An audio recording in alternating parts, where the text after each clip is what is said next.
ஒரு அன்பர் கேட்கிறார், நோய்கள் இறைவடியில்தான் குணமாகிறது என்று தாங்கள் கூறுகிறீர்கள். அப்படியானால் நன்றி செலுத்துவதற்காக இறைவனை ஏன் வணங்கக்கூடாது?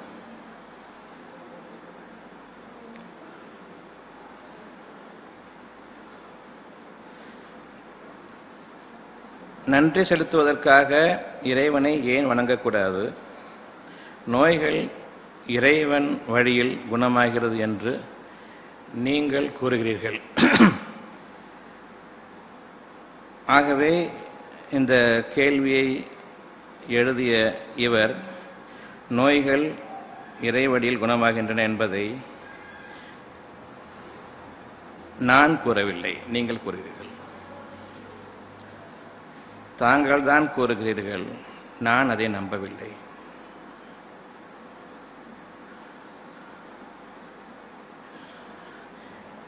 எப்பொழுது நீங்கள் நம்பவில்லையோ எப்படி நீங்கள் இறைவனுக்கு நன்றி செலுத்துவீர்கள்?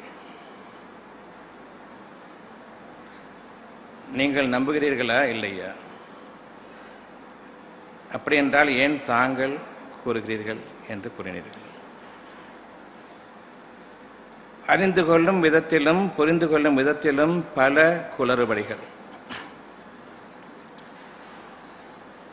சொந்தமாக சிந்தித்து உணராதன் காரணமாக பிறர் சொல்லை கேட்டு அப்படியே வாங்கிக் கொள்வதன் காரணமாக நான் இறைவனுக்கு நன்றி செலுத்த வேண்டாம் என்று கூறுவதாகவும் இறைவனை வணங்கக்கூடாது என்று கூறுவதாகவும்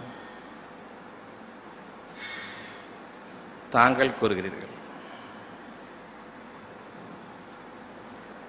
அந்த விதத்தில் ஒருபோதும் எப்பொழுதும் நான் கூறியதில்லை. இறைவன் மட்டும்தான் குணப்படுத்துகிறான் என்பது உங்களுடைய எண்ணமாக இருக்குமானால், அதுவே உங்களுடைய நம்பிக்கையாகவும் இருக்குமானால், நீங்கள் அவனுக்கு நன்றியுடன் இருக்க கடமைப்பட்டிருக்கிறீர்கள். அந்த நன்றியுடன் இருப்பதுதான் இறை வணக்கமே தவிர, நன்றியை எவ்வாறு அவனுக்கு காட்டுவது என்பதுதான் இறை வணக்கமே தவிர, தனியாக நீங்கள் செய்யும் சடங்குகள் இறை வணக்கம் அல்ல. இறைவன் எனக்காக என்னுடைய நோயை குணப்படுத்தினான் என்று நீங்கள் அவனுக்கு நன்றியுடையவர்களாக இருப்பீர்களானால், ஒவ்வொரு காரியத்தையும் உங்களுக்காக அவனே தீர்மானிக்கிறான், அவனே சீரமைக்கிறான் என்பதன் மீது நீங்கள் நம்பிக்கை கொள்ளுங்கள். அந்த நம்பிக்கைக்கு இணையாக எந்த ஒரு மனிதரையும் எந்த ஒரு பொருளையும் நீங்கள் அவனுக்கு இணையாக ஆக்கிக்கொண்டு அவர்களுக்கு நன்றி செலுத்த வேண்டாம்.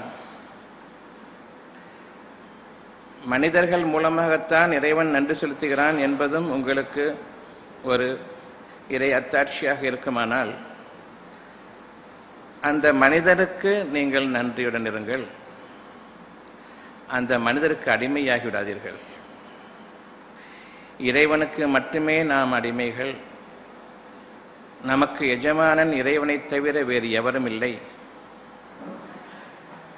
நம்முடைய தேவைகளை நமக்கு அறிவிப்பவனும் அதை நிறைவேற்றி தருபவனும், பின்னர் நிறைவேற்றி தரும் பொழுது அந்த தேவைகளை உங்களுக்கு அனுபவிக்கக்கூடிய அளவை நிர்ணயிப்பதும் உங்கள் இறைவன்தான். இறைவனுடைய உதவி இல்லாமல் எந்த ஒரு நன்மையையும் உங்களுக்கு நீங்கள் செய்து கொள்ள முடியாது. நோய்களை இறைவன் குணமாக்குகிறான் என்று நீங்கள் நம்புவீர்களானால், இனி உங்களை எந்த ஒரு நோயும் தாக்கும் பொழுது இறைவன் எனக்கு போதுமானவன் என்று அவனை நம்பிக்கை கொண்டு நீங்கள் அந்த நோயை குணமாக்கிக் கொள்வீர்களானால், முன் இறைவன் உங்களுக்கு செய்த ஒரு உதவிக்காக நீங்கள் நன்றி கடன்பட்டவர்கள், நன்றியை செய்தவர்கள் ஆவீர்கள். ஆனால் சாதாரண ஜுரம் வந்துவிட்டால் கூட டாக்டரை நம்பி நீங்கள் செல்வீர்கள். எனவே முன்னர் இறைவன் குணமாக்கினான் என்ற அந்த கூற்றை நீங்கள் இப்பொழுது பொய்ப்பிப்பீர்கள். இறைவனுக்கு பதிலாக டாக்டரை நாடி செல்லும் பொழுது இறைவனை மறந்து டாக்டரை இறைவனுக்கு இணையாக ஆக்கிக் கொண்டீர்கள். பின்னர் நீங்கள் பள்ளிவாசலுக்கும் செல்வீர்கள், கோயில்களுக்கும் செல்வீர்கள், ஒரு ஒப்புக்காக, ஏதோ ஒரு சடங்குகளில் மாட்டிக்கொண்டோம் என்ற அந்த ஒப்புக்காக. உண்மையை உணர்ந்து நீங்கள் செல்லவில்லை. உண்மையை உணர்வது இருதயத்திலேயே தவிர உணர்வது பள்ளிவாசல்களிலோ கோயில்களிலோ அல்ல. நம்பிக்கை கொள்ளுங்கள், இறைவன் யார் என்பதை உங்களுடைய மூளை இப்பொழுது வேலை செய்து கொண்டிருக்கிறது என்றால் இறைவன் அனுமதியின் காரணமாகத்தான். உங்களுடைய இருதயங்கள் நியாயமான முறையில் துடித்துக் கொண்டிருக்கிறது என்றால் அதுவும் இறைவனுடைய அனுமதியின் காரணமாகத்தான். உங்களுக்கு உங்களுடைய இருதயங்களை சீரமைத்துக் கொள்ள முடியும், அதன் இயக்கங்களை கட்டுப்படுத்திவிட முடியும் என்று நீங்கள் நம்புவீர்களானால், ஒரு கவலை உங்களுடைய இருதயத்தை தாக்கும் பொழுது அந்த கவலையை நீங்கள் சுகப்படுத்திக் கொள்ள, அமைதிப்படுத்திக் கொள்ள முயன்று பாருங்கள். எவ்வளவு தூரம் அமைதிப்படுத்த விரும்புகிறீர்களோ அவ்வளவு தூரம் அந்த இருதயம் இன்னும் அதிகமாக துடிக்க ஆரம்பிக்கும். எவ்வளவு நீங்கள் கவலைகளை மறக்க வேண்டும் என்று எண்ணுகிறீர்களோ அந்த அளவுக்கு அதிகமாக கவலையும் துன்பங்களும் அதிகமாகும். நீங்கள் விரும்புவது உங்களுடைய சுகத்தை. அந்த சுகம் என்ன என்பதும் உங்களுக்கு தெரியாது. என்ன சுகம் என்று கேட்டால் உடல் சுகம் என்று உடனே நீங்கள் கூறிவிடுவீர்கள். மனதிற்கும் ஒரு சுகம் தேவை. அந்த சுகத்தை நாம் மறந்துவிடுபவர்களாக இருப்போம். மனம், உடல், இந்த இரண்டு சுகத்திலும் எது உங்களுக்கு தேவை என்றால் இரண்டும் தான் தேவை என்பீர்கள். ஒன்று மட்டுமே போதும், மனம் சுகம். அந்த மனம் சுகத்தில் உடல் சுகமும் இருக்கிறது என்பதையும் நாம் அறிய மாட்டோம். ஏதோ மனம் உடலும் உங்களுக்கு வேறானதை போன்று நீங்கள் நினைத்து கொண்டிருப்பீர்கள். உங்களுடைய இருதயத்தில் அமைதியும் மனதில் உங்களுடைய தேவைகளை பற்றிய சமாதானமும், நிச்சயமாக என்னுடைய தேவைகள் நிறைவேறும், எவன் அந்த தேவைகளை படைத்தானோ அவன் எனக்கு அதை நிறைவேற்றி தருவான் என்ற அந்த நம்பிக்கையை நீங்கள் கொண்டிருப்பீர்களானால் உங்களுடைய இருதயம் அமைதியடையும்.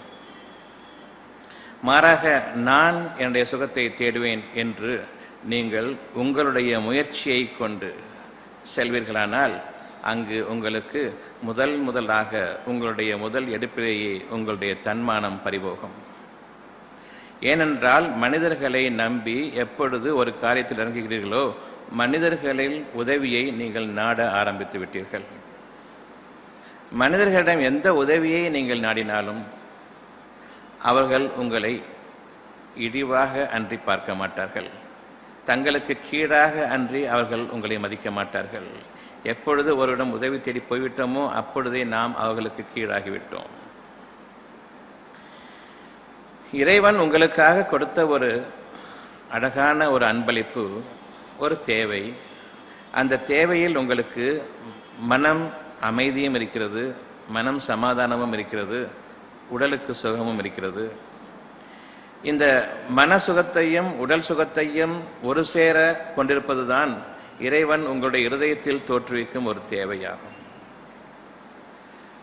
குறிப்பாக மனம் ஆறுதலும் இறைவனை பற்றிய அமைதியும் சமாதானமும் அடையக்கூடிய அந்த தேவைகளாகும். தேவைகள் ஒவ்வொன்றும் இறைவனிடத்திலிருந்துள்ள மிக பெரும் அத்தாட்சிகளாகும். ஆகவே உங்களுடைய இருதயத்தில் தான் ஒரு தேவை ஏற்படுகிறது தவிர உங்களுடைய உடலில் ஒரு தேவை ஏற்படுவதில்லை. எல்லா காரியங்களின் முடிவும் இருதயத்தில் அதன் அமைதியில் சென்று முடிய வேண்டுமே தவிர அவ்வாறு முடிந்தால் தவிர உங்களுக்கு உடல் சுகம் கிடையாது. மன சுகம் எப்பொழுது இருக்கிறதோ அப்பொழுது உடல் தன்னுடைய தேவைகளை முழுமையாக பூர்த்தி செய்து கொண்டது என்பது பொருளாகும். மனம் எப்பொழுது அமைதியடையவில்லையோ உங்களுடைய உடலின் சுகம் நீங்கள் அனுபவித்துக் கொண்டிருப்பது வெகு சீக்கிரம் உங்களுக்கு வேதனையை அளிக்க இருக்கிறது என்பதையும் புரிந்து கொள்ளுங்கள். ஆகவே நான் அனுபவித்துக் கொண்டிருக்கக்கூடிய ஒரு சுகம், உடல் சுகம், மனதின் அமைதியிலும் நிம்மதியிலும் முடிகிறதென்றால் இந்த சுகம் நிச்சயமாக தடை தொங்கக்கூடியதாக இருக்கிறது. நீங்கள் அனுபவித்துக் கொண்டிருக்கக்கூடிய சுகம் எந்த அளவுக்கு மனதில் சேரவில்லையோ, மன சுகத்தில் சென்று அமையவில்லையோ அந்த சுகத்தை கொண்டு நீங்கள் எச்சரிக்கையாக இருந்து கொள்ளுங்கள். நீங்கள் இறைவனுக்கு நன்றியுடையவர்களாக இல்லை என்பதை புரிந்து கொள்ளுங்கள். எப்பொழுது உங்களுடைய மனம் அமைதி அடையாது என்றால், நீங்கள் உடல் சுகம் கொண்டிருக்கும் பொழுது அது மனதில் சென்று முடிவடையாமல் அந்த மனதுக்கும் இதமளிக்காத ஒரு சுகம் ஆடம்பரத்தில் போய் நிற்கும், அலங்காரங்களில் போய் நிற்கும், பிற மனிதர்களுக்கு காட்டுவதற்காக உங்களுடைய பெருமையில் போய் முடியும். பிறருடைய மனதில் உங்களை பற்றிய உங்களுடைய வாழ்க்கையை போன்று தனக்கும் அமைய வேண்டுமே என்ற ஏக்கத்தை ஏற்படுத்தும். இவை அனைத்தும் இறைவனிடம் உங்களை பற்றிய மிக பெரும் பாவங்களாக போய் சேர்கிறது. அதில் சொற்பமான இன்பம் உங்களுக்கு இருக்கிறதே தவிர அதை தொடர்ந்து மிக கடுமையான வேதனை உங்களுக்கு இருக்கிறது என்பதை இன்று நீங்கள் அஞ்சிக் கொள்ளுங்கள். எந்த ஒரு சுகத்தையும் பிற மனிதர்களுடைய இருதயத்தில் ஒரு தாக்கத்தை, ஒரு காயத்தை ஏற்படுத்தி அனுபவிக்கும் சுகமாக இருக்குமானால் உங்களுடைய மனவேதனைக்காக நீங்கள் காத்திருங்கள். யாருடைய இருதயத்தில் ஒரு அமைதியை ஏற்படுத்தி அதன் காரணமாக நீங்கள் ஈட்டும் ஒரு சுகம் உங்களுடைய மனதில் சுகமாக அமையும், மனதில் திருப்தியாக அமையும். உடல் சுகத்தின் ஆடம்பரத்திலும் அலங்காரத்திலும் அது சென்று முடியாது. எப்பொழுது உங்களுக்கு ஆடம்பரமும் பெருமை கொண்ட அந்த வாழ்க்கையும் பிடித்தமானதாக இருக்கிறதோ அந்த அளவுக்கு நீங்கள் அனுபவித்துக் கொண்டிருக்கக்கூடிய சுகம் பிறர் மனங்களை காயப்படுத்தி அதன் வாயிலாக நீங்கள் ஈட்டிய இந்த சுகத்தின் காரணமாக மனதுக்கு சுகமில்லை, உடலுக்கு ஆடம்பரமும் உடலுக்கு பெரும் பாரமும் வெறும் பெருமையும் வீணுக்காகவும் அன்றி நீங்கள் பிற மனிதர்களுக்கு காட்டுவதற்காக சுகத்தை உடையவர்கள் போல் நடித்துக் கொண்டிருக்கிறீர்களே தவிர உங்களுக்கு உண்மையில் சுகமில்லை. உண்மையில் ஒருவருடைய சுகம் என்னவென்றால் தனக்குத்தானே அதை இறைவனுக்கு நன்றியுடன் அனுபவித்து அதை மேலும் வளர்த்து கொள்ள வேண்டுமே என்ற அந்த அக்கறையுடன் இன்னும் மனிதர்களிடம் பணிவாகவும் பெருமையை விட்டும் நடப்பார்களே தவிர பெருமையை கொண்டும் மனிதர்களுக்கு காட்டக்கூடிய அவசரத்தை கொண்டும் தங்களுடைய ஸ்டேட்டஸ் சிம்பல், தான் பணத்திமிர் பிடித்தவன் என்ற அந்த ஒரு தகுதியை காட்டிக்கொள்ள முனைப்புடன் செயல்பட மாட்டார்கள். பிற மனிதர்களுக்கு தங்களுடைய இன்பத்தை சுகத்தை அவர்கள் காட்டவும் மாட்டார்கள். தங்களிடம் பணிவு இருக்குமானால் இறைவனுக்கு பணிந்து மற்ற மனிதர்கள் கஷ்டப்படும் பொழுது அவர்களுக்கு முன்பாக தன்னை ஆடம்பரமாக ஆக்கிக் கொள்ள மாட்டார்கள். அவர்களுடைய மனதில் ஒரு ஏற்கனவே தன்னைய நிலைமையை பற்றிய ஒரு கவலை இருக்கும் பொழுது தங்களுடைய ஆடம்பரத்தை கொண்டும் தங்களுடைய பணத்தின் அதிகரிப்பை, பொருள் அதிகரிப்பை கொண்டும் பிறர் மனதில் ஏக்கம் ஏற்படும்படியான கவலையை அதிகமாக்கி அதில் இன்பம் காண மாட்டார்கள். இறைவனுக்கு பணிந்து நடப்பவர்கள் இறைவனுக்கு வணங்குபவர்கள். இறைவனுக்கு எவ்வாறு பணிந்து நடப்பதென்றால் பிற மனிதர்களுடைய இருதயத்தில் அவர்கள் இருக்கும் நிலையை காட்டிலும், இருதயத்தில் அவர்கள் வாடும் நிலையை காட்டிலும் அவர்களுடைய கவலைகளையோ அல்லது தன் மீது தன்னுடைய வாழ்க்கையை பார்த்து, வெளிப்புற வாழ்க்கையை பார்த்து ஏக்கம் கொள்ளும் அந்த ஒரு நிலையையோ, அதன் காரணமாக இவர்களுக்கெல்லாம் இந்த வாழ்க்கையை கொடுத்த இறைவன் எனக்கு ஏன் கொடுக்கவில்லை என்ற அளவில் அவர்களுடைய சிந்தனையை திருப்பி இறைவன் மீது நிராசை கொள்ளும் அளவுக்கு நீங்கள் அவர்களை வழிகேட்டில் ஆக்கிவிடுவதோ அவ்வளவு பாவம் உங்கள் மீது சேரும். நீங்கள் உண்மையில் நம்பிக்கை கொண்டவர்களாக இருப்பீர்களானால், இறைவனுக்கு பணிந்து நடப்பவர்களாக இருப்பீர்களானால், இறைவன் எங்கிருக்கிறான் என்பதை புரிந்து கொள்ளுங்கள். இறைவன் எங்கிருக்கிறானோ அங்கு அமைதி இருக்கிறது. இறைவன் எங்கிருக்கிறானோ அங்கு நிம்மதி இருக்கிறது. இறைவன் எங்கு இருக்கிறானோ அங்கு சமாதானம் நிலை பெறும். அந்த அமைதியும் நிம்மதியும் சமாதானமும் உங்களுடைய உடலுக்கு அல்ல, உங்களுடைய இருதயத்திற்கு தேவை. ஆகவே இறைவனை எங்கு வைத்திருக்க வேண்டும் என்பதை நீங்கள் முடிவு செய்து கொள்ளுங்கள். அவரவர் இருதயங்களில் இறைவன் இருக்க ஆசைப்படுகிறான். நீங்கள் அனுமதித்தால் என்றென்றும் உங்களுடன் இருப்பானே, அப்பொழுது உங்களுக்கு அமைதியும் சமாதானமும் என்றென்றும் கிடைக்குமே, அதை ஏன் தவற விடுகிறீர்கள்? நீங்கள் உங்களுடைய இறைவனை உங்களுடன் வைத்துக் கொள்ள விரும்ப மாட்டீர்களா?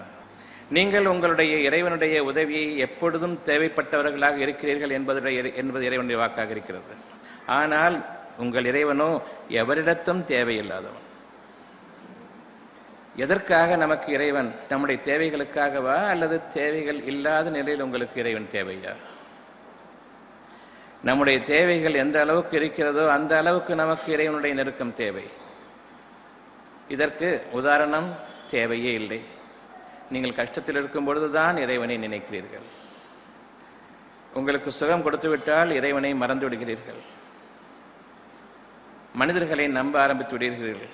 உங்களுடைய தேவைகளுக்கு அனைத்திற்கும் மனிதர்களை நம்பி அவர்களிடம் செல்லும் பொழுது அவர்களுடைய பெருமையில் அதிகமாக்கி விடுகிறீர்கள். என்னை தேடி வந்துவிட்டதன் காரணமாக நான் யார் என்னை தேடி வந்திருக்கிறார்களோ அவர்களை சிறுமைப்படுத்தி பார்ப்பதும் என்னை விட கீழாக பார்ப்பதும் மனித இயற்கையாக இருக்கிறது. தன்னைத்தானே தாழ்த்திக் கொள்பவன் நிச்சயமாக இறைவனை மறந்துவிட்டான்.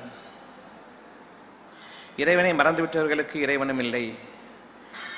இன்னும் அவர்கள் அனுபவித்துக் கொண்டிருப்பது மிக மிக சொற்பமான சுபமே அன்றி நிலைத்திருக்கக்கூடிய நன்மைகள் அல்ல. வெகு சீக்கிரத்தில் அவர்கள் கஷ்டத்தில் நுழைவார்கள். அப்பொழுது அவர்கள் உதவி செய்யப்பட மாட்டார்கள். எனவே நீங்கள் இறைவனை வணங்குவது என்பது உண்மையானால் இறைவனை மறக்காமல் தூங்கும் நேரத்தை தவிர அவனுடைய நினைவில் அச்சம் கொண்டிருப்பதாகும். ஒன்று, இறைவனுக்கு அஞ்சுங்கள். இந்த உலகத்தில் எந்த ஒரு மனிதருக்கும் அஞ்ச வேண்டிய அவசியமில்லை. எந்த ஒரு பொருளை கொண்டும் அஞ்ச வேண்டிய அவசியமில்லை. இறைவனுக்கு அஞ்சவில்லை என்றால் ஒவ்வொரு பொருளும் ஒவ்வொரு மனிதரையும் ஒவ்வொரு காரியத்தையும் பற்றி நீங்கள் அஞ்ச வேண்டியது இருக்கும். எது உங்களுக்கு அழகானதும் எது உங்களுக்கு கண்ணியமானதும் ஆகும். இறைவனுக்கு அஞ்சியவர்களாக உலகில் எந்த ஒரு பொருளையும் எந்த ஒரு மனிதனையும் அஞ்ச தேவையில்லை என்ற அந்த உயர்வான நிலையில் நாம் இறைவனால் அமைக்கப்படுவதா, அல்லது இறைவனை மறந்தவர்களாக ஒவ்வொரு நாளும் நாளைய நாளை பற்றி பயங்கொண்டும் கவலை கொண்டும் வாழ்வதா? இன்று நாம் இரண்டாவது வகையான வாழ்க்கையை வாழ்ந்து கொண்டிருக்கிறோம். இறைவனை நீங்கள் பயப்பட வேண்டும் என்பதற்காகவே உங்களுக்கு துன்பங்கள் வருகின்றன. இறைவன் பக்கம் நீங்கள் திரும்ப வேண்டும் என்பதற்காகவே மனிதர்களால் உங்களுக்கு உதவி செய்ய முடியாத சோதனைகளும் சூழ்நிலைகளும் இறைவன் உங்களுக்கு ஏற்படுத்துகிறான். ஏனென்றால் இறைவன் உங்கள் மீது கருணை மிக்கவன். உங்கள் மீது அவன் பேரன்பு கொண்டவன்.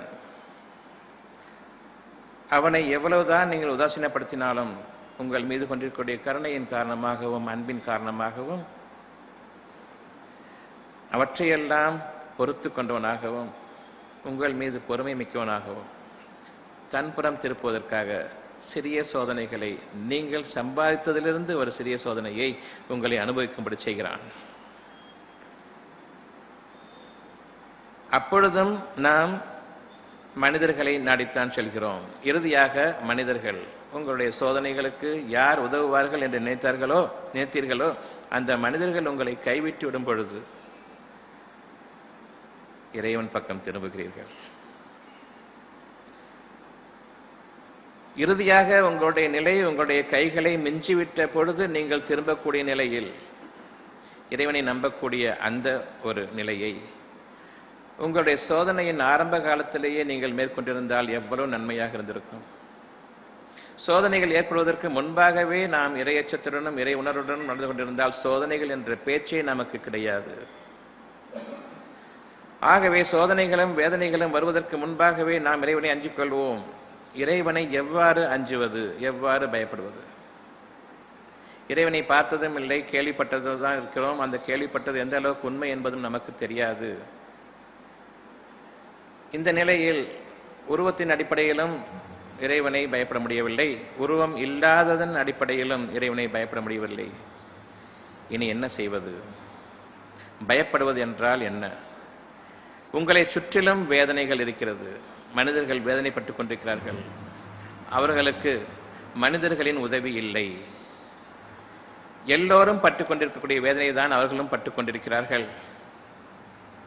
இதே வேதனை நமக்கும் காலம் மாறும் பொழுது நிச்சயமாக வந்து சேரும்.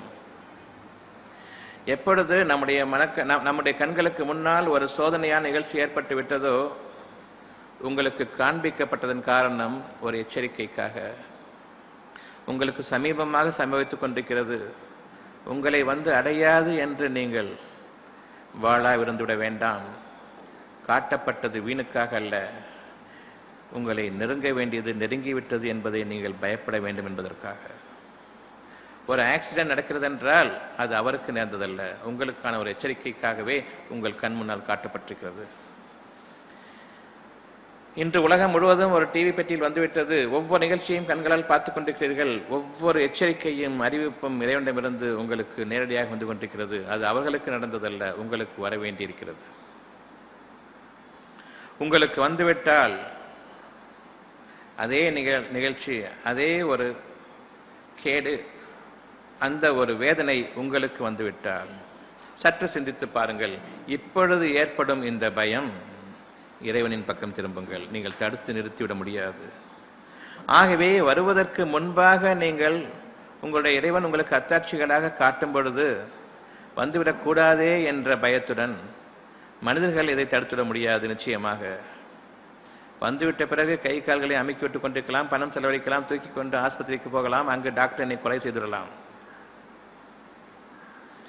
அவற்றுக்கெல்லாம் முன்பாக எதிர்பார்க்கும் ஒரு பயம், அது இறை பயமாகும். இறைவனை தவிர அந்த ஒரு பயத்தை உங்களை விட்டு நீக்க முடியாது. ஆகவே இறைவனுக்கு நீங்கள் பயப்படுவது உங்களுடைய சோதனைகள் உங்களுக்கு வரும் காலத்தை எதிர்நோக்குவதில் அமைந்திருக்கிறது. எப்பொழுது நாம் நமக்கு வரக்கூடிய ஒரு சோதனை காலத்தை எதிர்நோக்குவோம் என்றால், நான் செய்த ஒரு பாவத்திற்கு நிச்சயமாக கூலி கொடுக்கப்படுவேன். என்னுடைய மனசாட்சி என்னை உறுத்தி கொண்டிருக்கும் வரையில் எனக்கு வரவேண்டியது நிச்சயமாக இருக்கிறது. நான் ஒருவருக்கு ஒரு குற்றம், ஒரு துரோகம், ஒரு மனதிற்கு ஒரு காயத்தை ஏற்படுத்திவிட்டால், மனதிற்கு ஒரு உள்ளத்திற்கு ஒரு காயத்தை ஏற்படுத்திவிட்டால், என் மனம் நிச்சயமாக நான் அநியாயம் செய்துவிட்டேன் என்று உறுத்தி கொண்டிருக்கிறது. அந்த உறுத்துதல் உங்களுக்கு ஒரு எச்சரிக்கை. உங்களுக்கு அந்த உறுத்துதல் நீங்கும் வரையில் என்ன காயம் ஏற்படுத்தினீர்களோ அதே போன்ற காயம் உங்களுக்கு ஏற்பட இருக்கிறது. ஆகவே அந்த மன உறுத்துதலை, மனசாட்சியை நீங்கள் லேசாக எண்ணிவிட வேண்டாம். பரிகாரம் மிக மிக அவசியம். அந்த பரிகாரம் என்னவென்றால், இனி நான் இந்த காரியத்தை செய்ய மாட்டேன் என்பதாகும். செய்துவிட்ட காரியத்திற்கு பரிகாரம் என்னவென்றால், இனி நான் இந்த காரியத்தை செய்திட மாட்டேன், என் இறைவனே என்னை மன்னித்து விடு என்று நீங்கள் உங்களுடைய உள்ளத்தில் பேசுவதாகும். வாயை கொண்டு பேசுவதல்ல, உள்ளத்தில் உணர்வதாகும். திரும்ப திரும்ப இறைவனிடம் மன்னிப்பு கேட்டு, இனியும் என் வாழ்க்கையில் இப்படி ஒரு அவசரம், என்னிடமிருந்து ஒரு வேதனை, மற்றவர்களை தீண்டும்படியான ஒரு செயல் நிகழாமல் என் இறைவனே என்னை பாதுகாத்துக்கொள். என்னுடைய அவசரத்தையும் என்னுடைய பெருமையையும் என்னை விட்டு நீக்கிவிடு. என் கோபத்தையும் என்னுடைய ஆத்திரத்தையும் நீ எனக்கு நீக்காவிட்டால் எனக்கு நானே அநியாயம் செய்து கொண்டவர்களில் ஆகிவிடுவேன். ஆகவே என் இறைவனே என்னை நீ பொறுப்பேற்றுக்கொள். உண்மையை கொண்டு நான் உன்னிடம் வேண்டக்கூடிய இந்த ஒரு எண்ணத்திற்கு இவ்வாறு மனம் வருந்துவதாகும். இது பிரார்த்தனை. உண்மையை கொண்டு இறைவனுடைய பாதுகாப்பு எனக்கு அவசியம் என்று அந்த மன உறுத்துதல் நீங்கும் வரையில் நீங்கள் இந்த எண்ணத்தை கொண்டிருக்கும் பொழுது ஒரு குறிப்பிட்ட தருணத்தில் அந்த மனவேதனை நீங்கி விடுகிறது, அந்த மன உறுத்தல் நீங்குகிறது, மனதில் அமைதி ஏற்படுகிறது. ஆகவே நீங்கள் விரும்பிய பாதுகாப்பு வந்துவிட்டது. இறைவன் உண்மையாளன், நம்பிக்கை கொள்ளுங்கள். வரும் முன் நீங்கள் உங்களை காத்துக் கொண்டீர்கள். இது இறைவனிடத்திலிருந்த ஒரு அத்தாட்சியாகும். உங்களுடைய இருதயங்களை நீங்கள் அடக்கி ஆள்பவர்கள் இல்லை. கை கால்களை வேண்டுமானால் உங்களுடைய உருவத்தின் அடிப்படையில் இருக்கக்கூடியது, இறைவன் அல்ல. உங்களுடைய எண்ணத்தின் அடிப்படையில் எடுக்கலாம், வைக்கலாம், தட்டலாம், பேச்சில் அதிகப்படுத்தலாம், குறைக்கலாம், கோபத்தை காட்டலாம். ஆனால் உங்களுடைய இருதயத்தில் ஒரு கலக்கம் ஏற்பட்டுவிட்டால் அதன் மீது உங்களுக்கு எந்த அதிகாரமும் இல்லை. உங்களுடைய இருதயத்தின் மீது முழு ஆதிக்கமும் கொண்டிருப்பவன் இறைவன் மட்டும்தான். எந்த மனிதரும் அந்த இருதயத்தின் மீது ஆதிக்கம் செலுத்த முடியாது. இது உண்மையின் அடிப்படையை கொண்டதை தவிர பெரிய உதாரணங்களை கொண்டு விளக்க வேண்டிய அவசியமில்லை. வெளிப்படையான உடல் உறுப்புகளுக்கு வெளிப்படையான மறைக்கப்பட்ட உடல் உறுப்புகளுக்கும் உங்களுக்கு எந்த விதமான அதிகாரமும் கொடுக்கப்படவில்லை. ஆனால் கை, கால்கள், உங்கள் வாய், இவற்றுக்கு மட்டும்தான் உங்களுக்கு அதிகாரம் கொடுக்கப்பட்டிருக்கிறது, சொற்பமான அதிகாரம். இதை வைத்துக்கொண்டு தான் நீங்கள் இந்த ஆட்டம் ஆடுகிறீர்கள். வாய் கிழியுது உங்களுடைய பெருமையை பறைசாற்றுவதன் மூலமாக.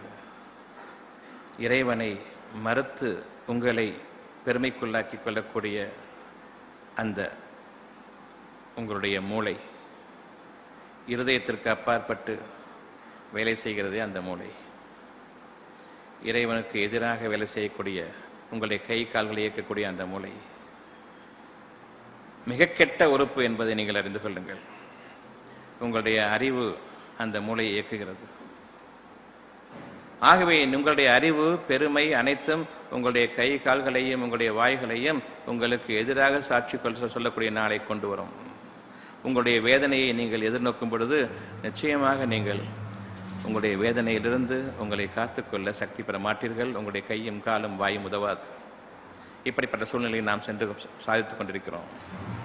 உங்களுடைய மூளையும் உங்களுடைய அறிவும் கூறுகிறது, முயற்சியும் உழைப்பும் எனக்கு மிக மிக அவசியம். உங்களுடைய முயற்சியையும் உங்களுடைய உழைப்பையும் எந்த அளவுக்கு நீங்கள் நம்புவீர்கள்? உழைப்பு என்றால் என்ன? வயிற்றுக்கு தீனி போடுவதா? எந்த அளவுக்கு நாம் நம்முடைய மதியடைந்து விட்டோம் என்பதை பாருங்கள். உங்களுக்கு வாய் மட்டும்தான் இருக்கிறதா? வாய்க்கு தீனி போட்டுவிட்டால் உங்களுடைய உழைப்பு முழுமையாகிவிட்டது. பொதுவாக நாம் அறிந்து வைத்திருப்பது உழைப்பு வயிற்றுக்குத்தானே, வேற எதுக்குமா? வேற எதுக்காவது உழைப்பு தேவைப்படுமா? உங்களுடைய கை கால்களை கொண்டு நீங்கள் உழைக்கும் உழைப்பு வயிற்றுக்கு மட்டும்தானே. உங்களுடைய முகத்தில் வாய் என்ற உறுப்பு இருக்கிறது, கண்கள் என்ற ஒரு உறுப்பு இருக்கிறது, மூக்கு இருக்கிறது, காது இருக்கிறது, தோல் இருக்கிறது. இவற்றுக்கெல்லாம் யார் உங்களுக்கு உணவளிப்பது? வாய்க்கு போட்டுவிட்டால் போதுமா? கண்களுக்கு குளிர்ச்சி வேண்டாம், காதுகளுக்கு குளிர்ச்சி வேண்டாம், நுகர்வதற்கு நறுமணங்கள் வேண்டாம், சுத்தத்திற்கு தோல் தூய்மையாக இருப்பதற்கு உங்களுடைய சுற்று சுகாதாரம் தூய்மையாக இருக்க வேண்டுமே, அது வேண்டாம்? 2 போட்டோவை மாட்டி வச்சிருப்பீங்க வீட்டில், நீர்வீழ்ச்சி விழுற மாதிரி, ஒரு காக்கா குருவி உட்கார்ந்துருக்கிற மாதிரி. இதை பாப்பா. ஆனால் இயற்கையில் எனக்கு நான் போகும் இடமெல்லாம் இப்படி அமையணும்னு சொல்லிட்டு ஏன் விரும்பலை? ஒரு பிளாஸ்டிக்கில் பூ வச்சுக்கிட்டு அதில் பெருமை அடைவானே தவிர அந்த பூவில் வாசனையும் கிடையாது, அதில் உண்மையும் இல்லை, வெறும் காகிதம். இதில் பெருமை அடைவானே தவிர எங்கும் பூந்தோட்டங்கள்ல நான் வாழணும், அது எனக்காக அனுமதிக்கப்பட்டது. ஏனென்றால் என்னுடைய இருதயம் விரும்பும். பூந்தோட்டங்களையும் பூங்காவனங்களையும் என் இருதயம் விரும்புகிறது. இந்த கண் குளிர்ச்சியையும் காதுகளுக்கான குளிர்ச்சியையும் மூக்குக்கு தேவையான அந்த ரம்யத்தையும் அந்த சுகத்தையும் ஏன் நீங்கள் நாடவில்லை? இதற்கு எந்த உழைப்பு உழைப்பீர்கள்? 3 வேளைக்கு ஒரு நாளைக்கு சாப்பிட்றதுக்கு உழைக்க முடியும். ஒவ்வொரு மூச்சிலும் எனக்கு நறுமணம் வேண்டுமே, இதற்காக உழைப்பு உங்களுக்கு இருக்கிறதா? அல்லது இது தேவையில்லை, மூக்கு என்ற ஒன்று உயிர் வாழ்வதற்கு, ஜடம் போன்று வாழ்வதற்கு மட்டும் இருந்தால் போதும், அதில் இருக்கக்கூடிய முழுமையான பலன்களை அனுபவிக்கக்கூடிய அந்த பாக்கியங்கள் எனக்கு தேவையில்லை என்றுதானே நாம் ஆக்கிக்கொண்டோம். உழைப்பு என்பது எவ்வளவு மகா மட்டமான கேடான இந்த மனிதர்களால் உங்களுக்குள் புகட்டப்பட்ட ஒரு அசிங்கம் என்பதை நீங்கள் புரிந்து கொள்ளுங்கள். உங்களுடைய உழைப்பை கொண்டு உங்களுடைய கண்களுக்கும் மூக்குக்கும் காதுகளுக்கும் தோலுக்கும் இன்னும் இருதயத்திற்கும் தீனிப்பட முடியாது, வாய்க்கு மட்டும்தான். ஆகவே வாயை மட்டும்தான் நீங்கள் வைத்திருக்கிறீர்கள் தவிர வேறு எதுவுமே நம்மிடம் இல்லை. இந்த கேடுகட்ட ஜனங்கள் உழைப்பு உழைப்பு என்று உங்களுடைய மூளையை மந்தமாக்கிவிட்டார்கள். இறைவனுடைய அனுமதி இல்லாமல் நம்முடைய வாழ்க்கை வாயில் மட்டுமல்ல, முகத்தில் இருக்கிறது. முகத்தில் பிற உறுப்புகளும் இருக்கின்றன. அந்த பிற உறுப்புகளுக்கும் சேர்ந்து வாய்க்கும் சேர்த்து உங்களுக்கு உணவு கிடைத்தால் தவிர உங்களுடைய முகத்தில் மலர்ச்சி இல்லை, உங்களுடைய முகத்தில் கலையும் கிடையாது. ஆகவே வெறும் ஜடம் போன்ற அந்த முகத்தை வைத்துக்கொண்டு நானும் வாழ்கிறேன் என்று கூறிவிட வேண்டாம். வாய்க்கு மட்டும் தீனிப்படும் நீங்கள் இன்னும் 4 உறுப்புக்களை நீங்கள் மறந்துவிட்டீர்கள். இது உங்களுடைய பெருமையின் காரணமாக இறைவன் உங்களுக்கு கொடுத்த மரண வேதனையாகும், மரண அடியாகும். நாம் வாழ வேண்டியது பூங்காவனங்களிலும் பூந்தோட்டங்களிலும் நீரூற்றுக்களிலும் சதா நீரறிவில் ஓடிக்கொண்டிருக்கிறோமே நம்முடைய கால்களுக்கு கீழே. அப்படிப்பட்ட ஒரு வாழ்க்கை இந்த உலகத்தில் நமக்கு வேண்டும். இதை விரும்பாதவர் யார்?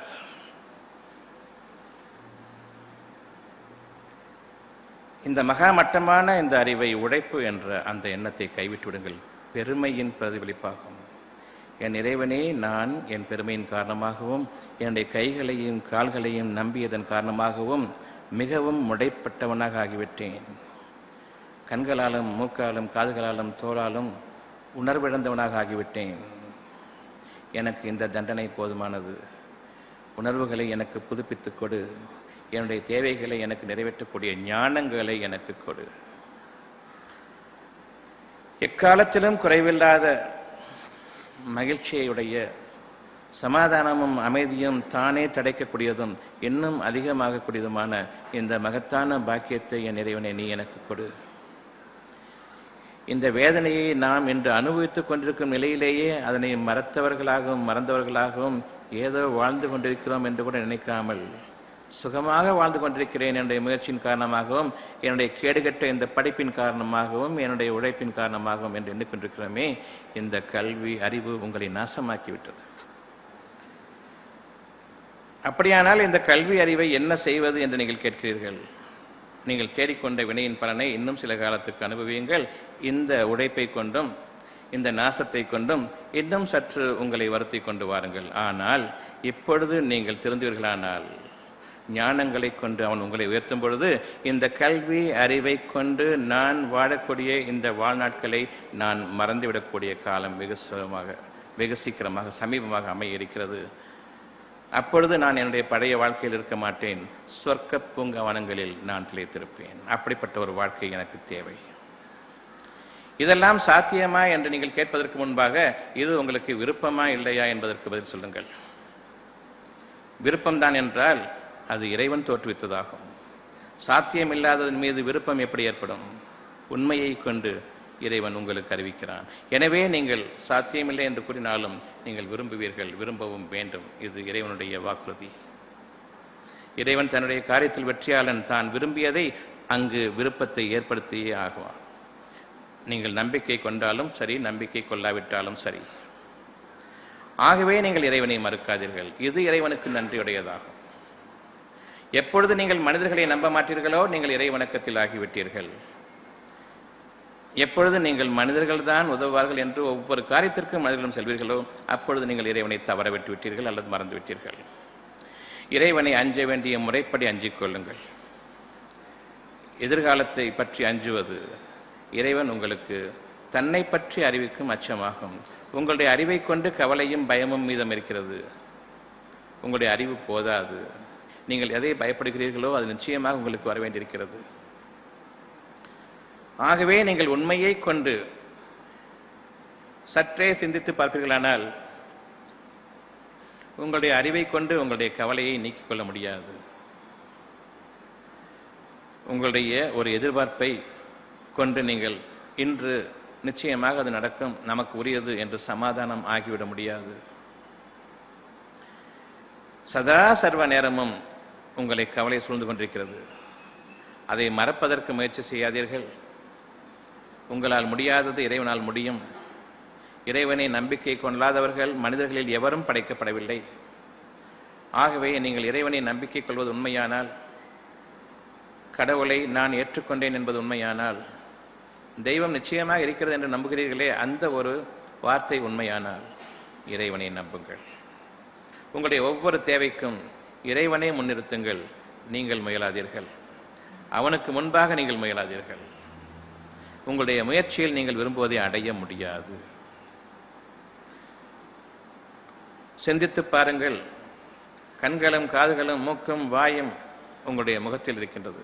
நீங்கள் ஒன்றுக்கு மட்டுமே தீனி போடுகிறீர்கள். அதை மட்டுமே நீங்கள் உங்களுடைய வாழ்க்கையாக எண்ணிக்கொண்டிருக்கிறீர்கள். பிறவற்றை நீங்கள் மறந்துவிட்டீர்கள். எப்பொழுது பிறவற்றுக்கும் தேவையானது உங்களுக்கு அவசியம் என்பதை உணர்கிறீர்களோ அப்பொழுது நீங்கள் சொர்க்க பூங்காவனங்களில் மகிழ்விக்கப்படுவீர்கள். அறியாத ஒன்றை கொடுத்து நீங்கள் இன்னும் இறைவனுக்கு புறம்பாகவும் இறைவனை மீறியும் செயல்படுவதை இறைவன் நாடவில்லை. அவ்வளவையும் கொடுத்து நீங்கள் அவ்வளவுக்கும் இறைவனுக்கு நன்றி கட்டிவிட்டால் இறைவனிடமிருந்துள்ள கோபமும் அவனிடமிருந்துள்ள வேதனையையும் நீங்கள் தாங்க மாட்டீர்கள். ஆகவே நீங்கள் இறைவனுக்கு அஞ்சிக் கொள்ளுங்கள். இறைவனிடமிருந்துள்ள பாக்கியம் அது புறக்கணிக்கப்பட வேண்டிய ஒரு அருட்கொடை அல்ல. காலம் முழுதும் வாழ்ந்து இன்னும் அதனுடைய சுகங்களை அனுபவிக்கும் நம்முடைய தகுதிகளிலும் அந்த அளவிலும் நாம் இன்னும் விசாலமாக வேண்டும் என்ற அந்த பாக்கியத்தை கொண்டதாகும். ஒவ்வொரு சுகமும் நீங்கள் அனுபவித்துக் கொண்டிருப்பது ஒரு குறிப்பிட்ட சிறிய காலத்தவணை பேர் தான். நீங்கள் உணவு உட்கொண்டாலும் சரி, ருசியான உணவு உட்கொண்டாலும் சரி, வயிற்றின் அளவு இவ்வளவுதான். அதிகமாக உண்ண வேண்டும் என்பதற்காக ஒரு வேளை பட்டினி கிடந்து மறுவேளை 2 வேளை சாப்பிடலாம் என்று எண்ணிக்கொண்டிருக்கலாம். அதுவும் முடியாது. நீங்கள் விரும்புகிறீர்கள், உங்களால் முடியாது. ஆனால் இறைவனால் முடியும். நீங்கள் விரும்பக்கூடிய அந்த வாழ்க்கை இறைவனிடம் இருக்கிறது. நம்பிக்கை கொண்டவர்களாக இருப்பீர்களானால் முழுமையாக இறைவனை நம்பிவிடுங்கள். உங்களுடைய ஒவ்வொரு தேவைக்கும் இறைவனை தவிர வேறு இல்லை என்பதை நீங்கள் நம்பிக்கை கொண்டு விடுங்கள். நீங்கள் உழைத்து நீங்கள் சம்பாதித்த அந்த காசை கொண்டு நல்ல சாப்பாட்டை நிறைவாக அதிகமாக நிறுத்தாமல் சாப்பிட்டு கொண்டே இருக்க வேண்டும் என்று விரும்புவீர்களே, அது உங்களால் முடியாது. வயிற்றை நீங்கள் காயப்போட்டு விடலாம், 1 வேளை 2 வேளை பட்டினிக்கிறது. பேதிக்கும் சாப்பிட்டு விடலாம், இன்னும் ஃப்ரீயாக்கிறதுக்காக, இன்னும் அதிகமாக சாப்பிடுவதற்காக. இருந்தாலும் உங்களால் முடியாது. நீங்கள் விரும்புவது ஒன்று, உங்களுடைய முயற்சியின் பலனாக நீங்கள் அடைவது மிக மிக சாதாரணம். ஆனால் அந்த விருப்பம் மட்டும் உண்மையானது. அதை நீங்கள் மறுத்துவிட வேண்டாம். நீங்கள் உண்ணக்கூடிய வாய்க்கு மட்டுமே நான் பேசிக் கொண்டிருக்கிறேன். உங்களுடைய முயற்சிகளால் உங்களுக்கு எந்த பலனும் இல்லை என்பதை நீங்கள் அறிந்து கொள்வதற்காக. உங்கள் வாய்க்கு மட்டுமே நீங்கள் விரும்பக்கூடிய அந்த ஒரு உணவை நீங்கள் அதிகமாக உண்ண வேண்டும், என்றென்றும் உண்டு கொண்டே இருக்க வேண்டும், அதில் குறைவே ஏற்பட்டுவிடக்கூடாது என்று நீங்கள் விரும்புகிறீர்கள். அந்த விருப்பம் உண்மை, ஆனால் உங்களால் அதை நிறைவேற்ற முடியாது. ஆகவே ஒரு குறித்த அளவின்படியே நீங்கள் இந்த உலகத்தில் படைக்கப்பட்டு உங்களுடைய அமைப்பும் அமைக்கப்பட்டிருக்கிறது. அதை நீங்கள் மீற வேண்டாம். அதற்கு மேலாக உங்களுடைய ஆசைகளை நீங்கள் வைத்திருங்கள். அதை இறைவனிடம் ஒப்படையுங்கள். அந்த முயற்சியில் நீங்கள் ஈடுபட வேண்டாம். உங்களுடைய அளவு, உங்களுடைய விதிகளை நீங்கள் மீறுவதற்கு நீங்கள் ஒரு காலம் உங்களுடைய முயற்சிகளில் ஈடுபடாதீர்கள்.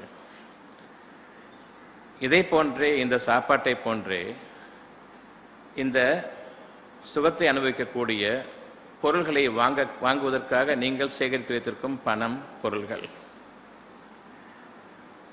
நிறைய அனுபவிக்க வேண்டும் என்பதற்காக நிறைய பணத்தை நீங்கள் சம்பாதிப்பீர்கள்.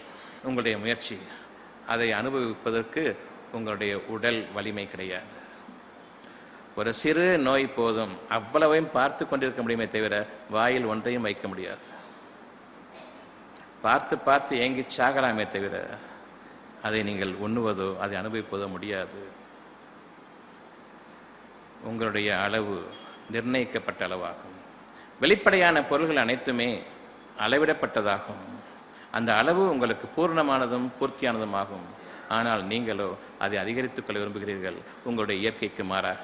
இவ்வளவுதான் நீங்கள் இறைவன் யார் என்பதை அறிவதும் இறைவனுக்கு நன்றி செலுத்துவதும் ஆகும்.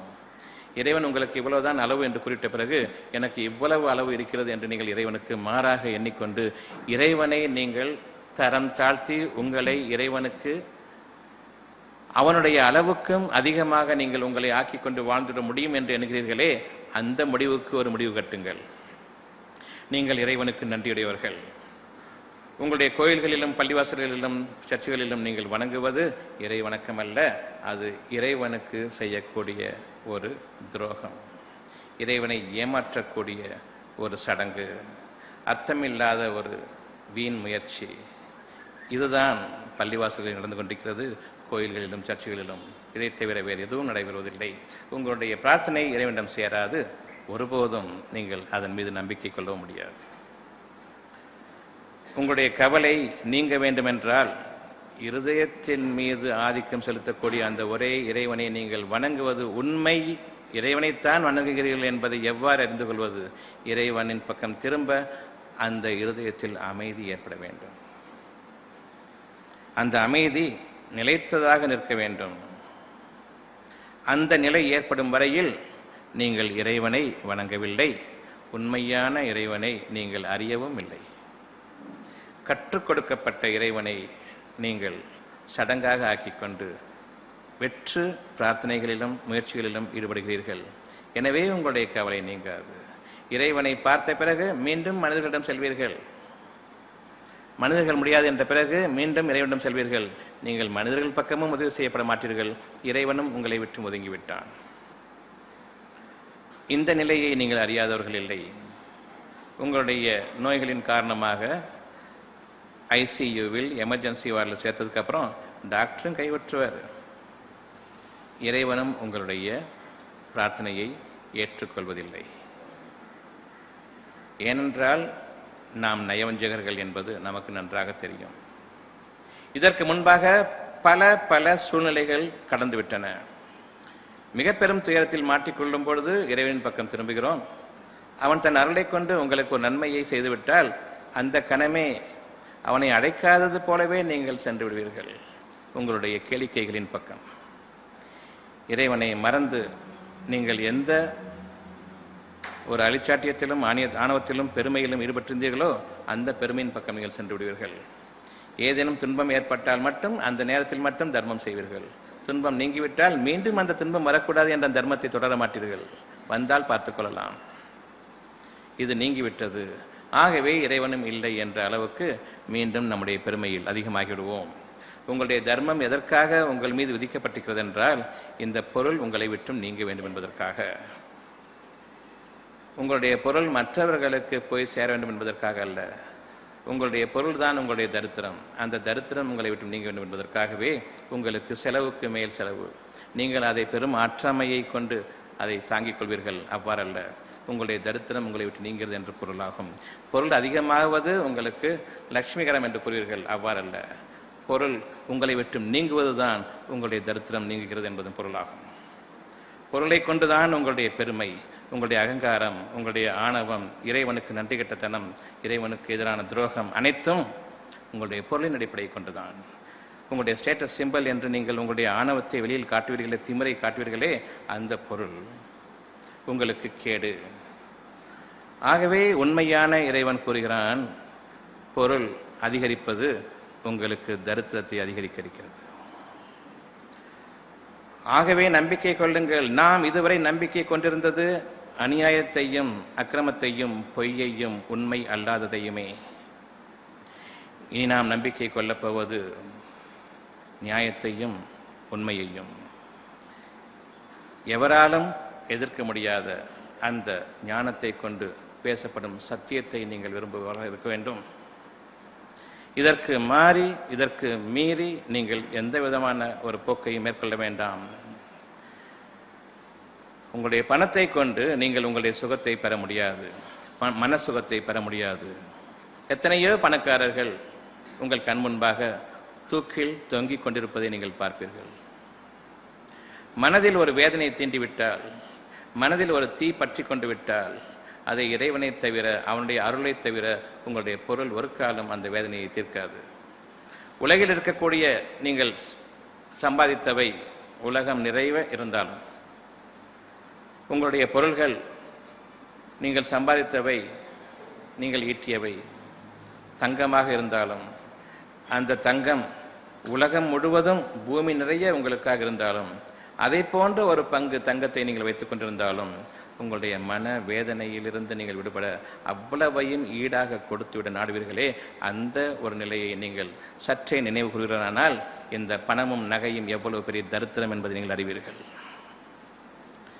அப்பொழுது நீங்கள் ஈடாக கொடுப்பீர்களே, ஏன் இந்த தெய்வாதீனமான இந்த பொருளை நீங்கள் கொடுத்து அதை உங்களை விட்டும் துறந்து, என் மனதுக்கு அமைதி ஏற்பட வேண்டும், நான் துறவியாகவே ஆகிவிடுகிறேன், எனக்கு எதுவுமே வேண்டாம் என்று பூமியையும் விட்டு நீங்கள் மரத்தின் மீது காட்டின் மீது ஏறிக்கொள்வீர்களே, இந்த நிலையை நீங்கள் பார்க்காமல் இருக்கிறீர்கள். பூமியில் கால் படிந்தால் கூட குற்றம் என்று மரத்தின் மீது ஏறிக்கொள்வீர்கள். நான் சன்னியாசம் போகிறேன் என்று மலையின் மீது போய்விடுவீர்கள். இந்த நிலையில்தான் ஏன் சற்று முன்பு வரையில் எனக்கு பணம்தான் தெய்வம் என்று நினைத்து கொண்டிருந்த எங்களுக்கு ஏன் இவ்வளவு தூரத்துக்கு உதாசீனப்படுத்த வேண்டியிருக்கிறது? பணம் தெய்வம் அல்ல, பணம் ஒரு தரித்திரம் என்பதை நீங்கள் உணர்ந்து கொள்ள வேண்டும். பணத்தை கொண்டு உங்களுடைய உடல் சுகத்துக்கு ஓரளவு தீனிப்பட முடியுமே தவிர மன சுகத்துக்கு ஒருபோதும் அது பொருந்தாது. அந்த பணத்தை விட்டால் தவிர உங்களுக்கு மனசுகம் கிடைக்காது. மனசுகம் யாவற்றையும் விட மிக மிக மேன்மையானதாகவும் மனதிற்கு மிக நெருக்கமான தேவையும் ஆகும். அந்த மனம் சுகம் அடையாத நிலையில் உங்களுக்கு நரக வேதனை. பஞ்சுமெத்தையில் கிடந்தாலும் அதுவும் நரக நெருப்பாகத்தான் உங்களை சுடும். மனதில் அந்த வேதனை நீங்கும் வரையில் இறைவனுக்கு நாம் நன்றியுடன் இருக்க வேண்டுமென்றால் நம்முடைய பிரார்த்தனைகள் நமக்கு நெருக்கமாக அதனுடைய பலன்களை தர வேண்டும் என்பது உங்களுடைய விருப்பமாக இருக்குமானால் இறைவனுக்கு நன்றியுடன் இருங்கள். எவ்விதம் இறைவனை நீங்கள் உங்களுடைய எந்த ஒரு தேவைக்கும் மறந்துவிட வேண்டாம். உங்களுடைய தேவைகள் அனைத்தையும் உங்களுக்கு கொடுத்தவன் உங்களுடைய இறைவன் தான். எவன் கொடுத்தானோ அவன் உங்களுக்காக அதை படைத்தும் விட்டான். நீங்கள் எதை விரும்புகிறீர்களோ அது அவனிடம் இருக்கிறது, மனிதர்களிடம் கையில் இல்லை. மனிதர்களிடம் சென்று அதை அபகரிக்க வேண்டாம். அவர்களுக்கு கொடுத்தது அவர்களிடம், உங்களுக்கு படைத்தது புதிதாக. எதை நீங்கள் விரும்புவீர்கள்? செகண்ட் ஹேண்டா ஃபர்ஸ்ட் ஹேண்டா? முதல் தரமானதையே நாம் விரும்புவோம். ஆகவே உங்களுடைய இறைவன் உங்களுக்காக படைத்திருப்பது இதற்கு இணையாக நீங்கள் பார்க்கக்கூடிய மற்ற பொருள்களை விட விசேஷமானது. என்றென்றும் அது உங்களிடமிருந்து மற்றவர்களிடம் பறிபோகாது. எப்பொழுது நீங்கள் மற்ற மனிதர்களிடமிருந்து நீங்கள் ஒரு பொருளை அபகரிக்கிறீர்களோ அது சம்பாத்தியம் அல்ல, அபகரிப்பதாகும்.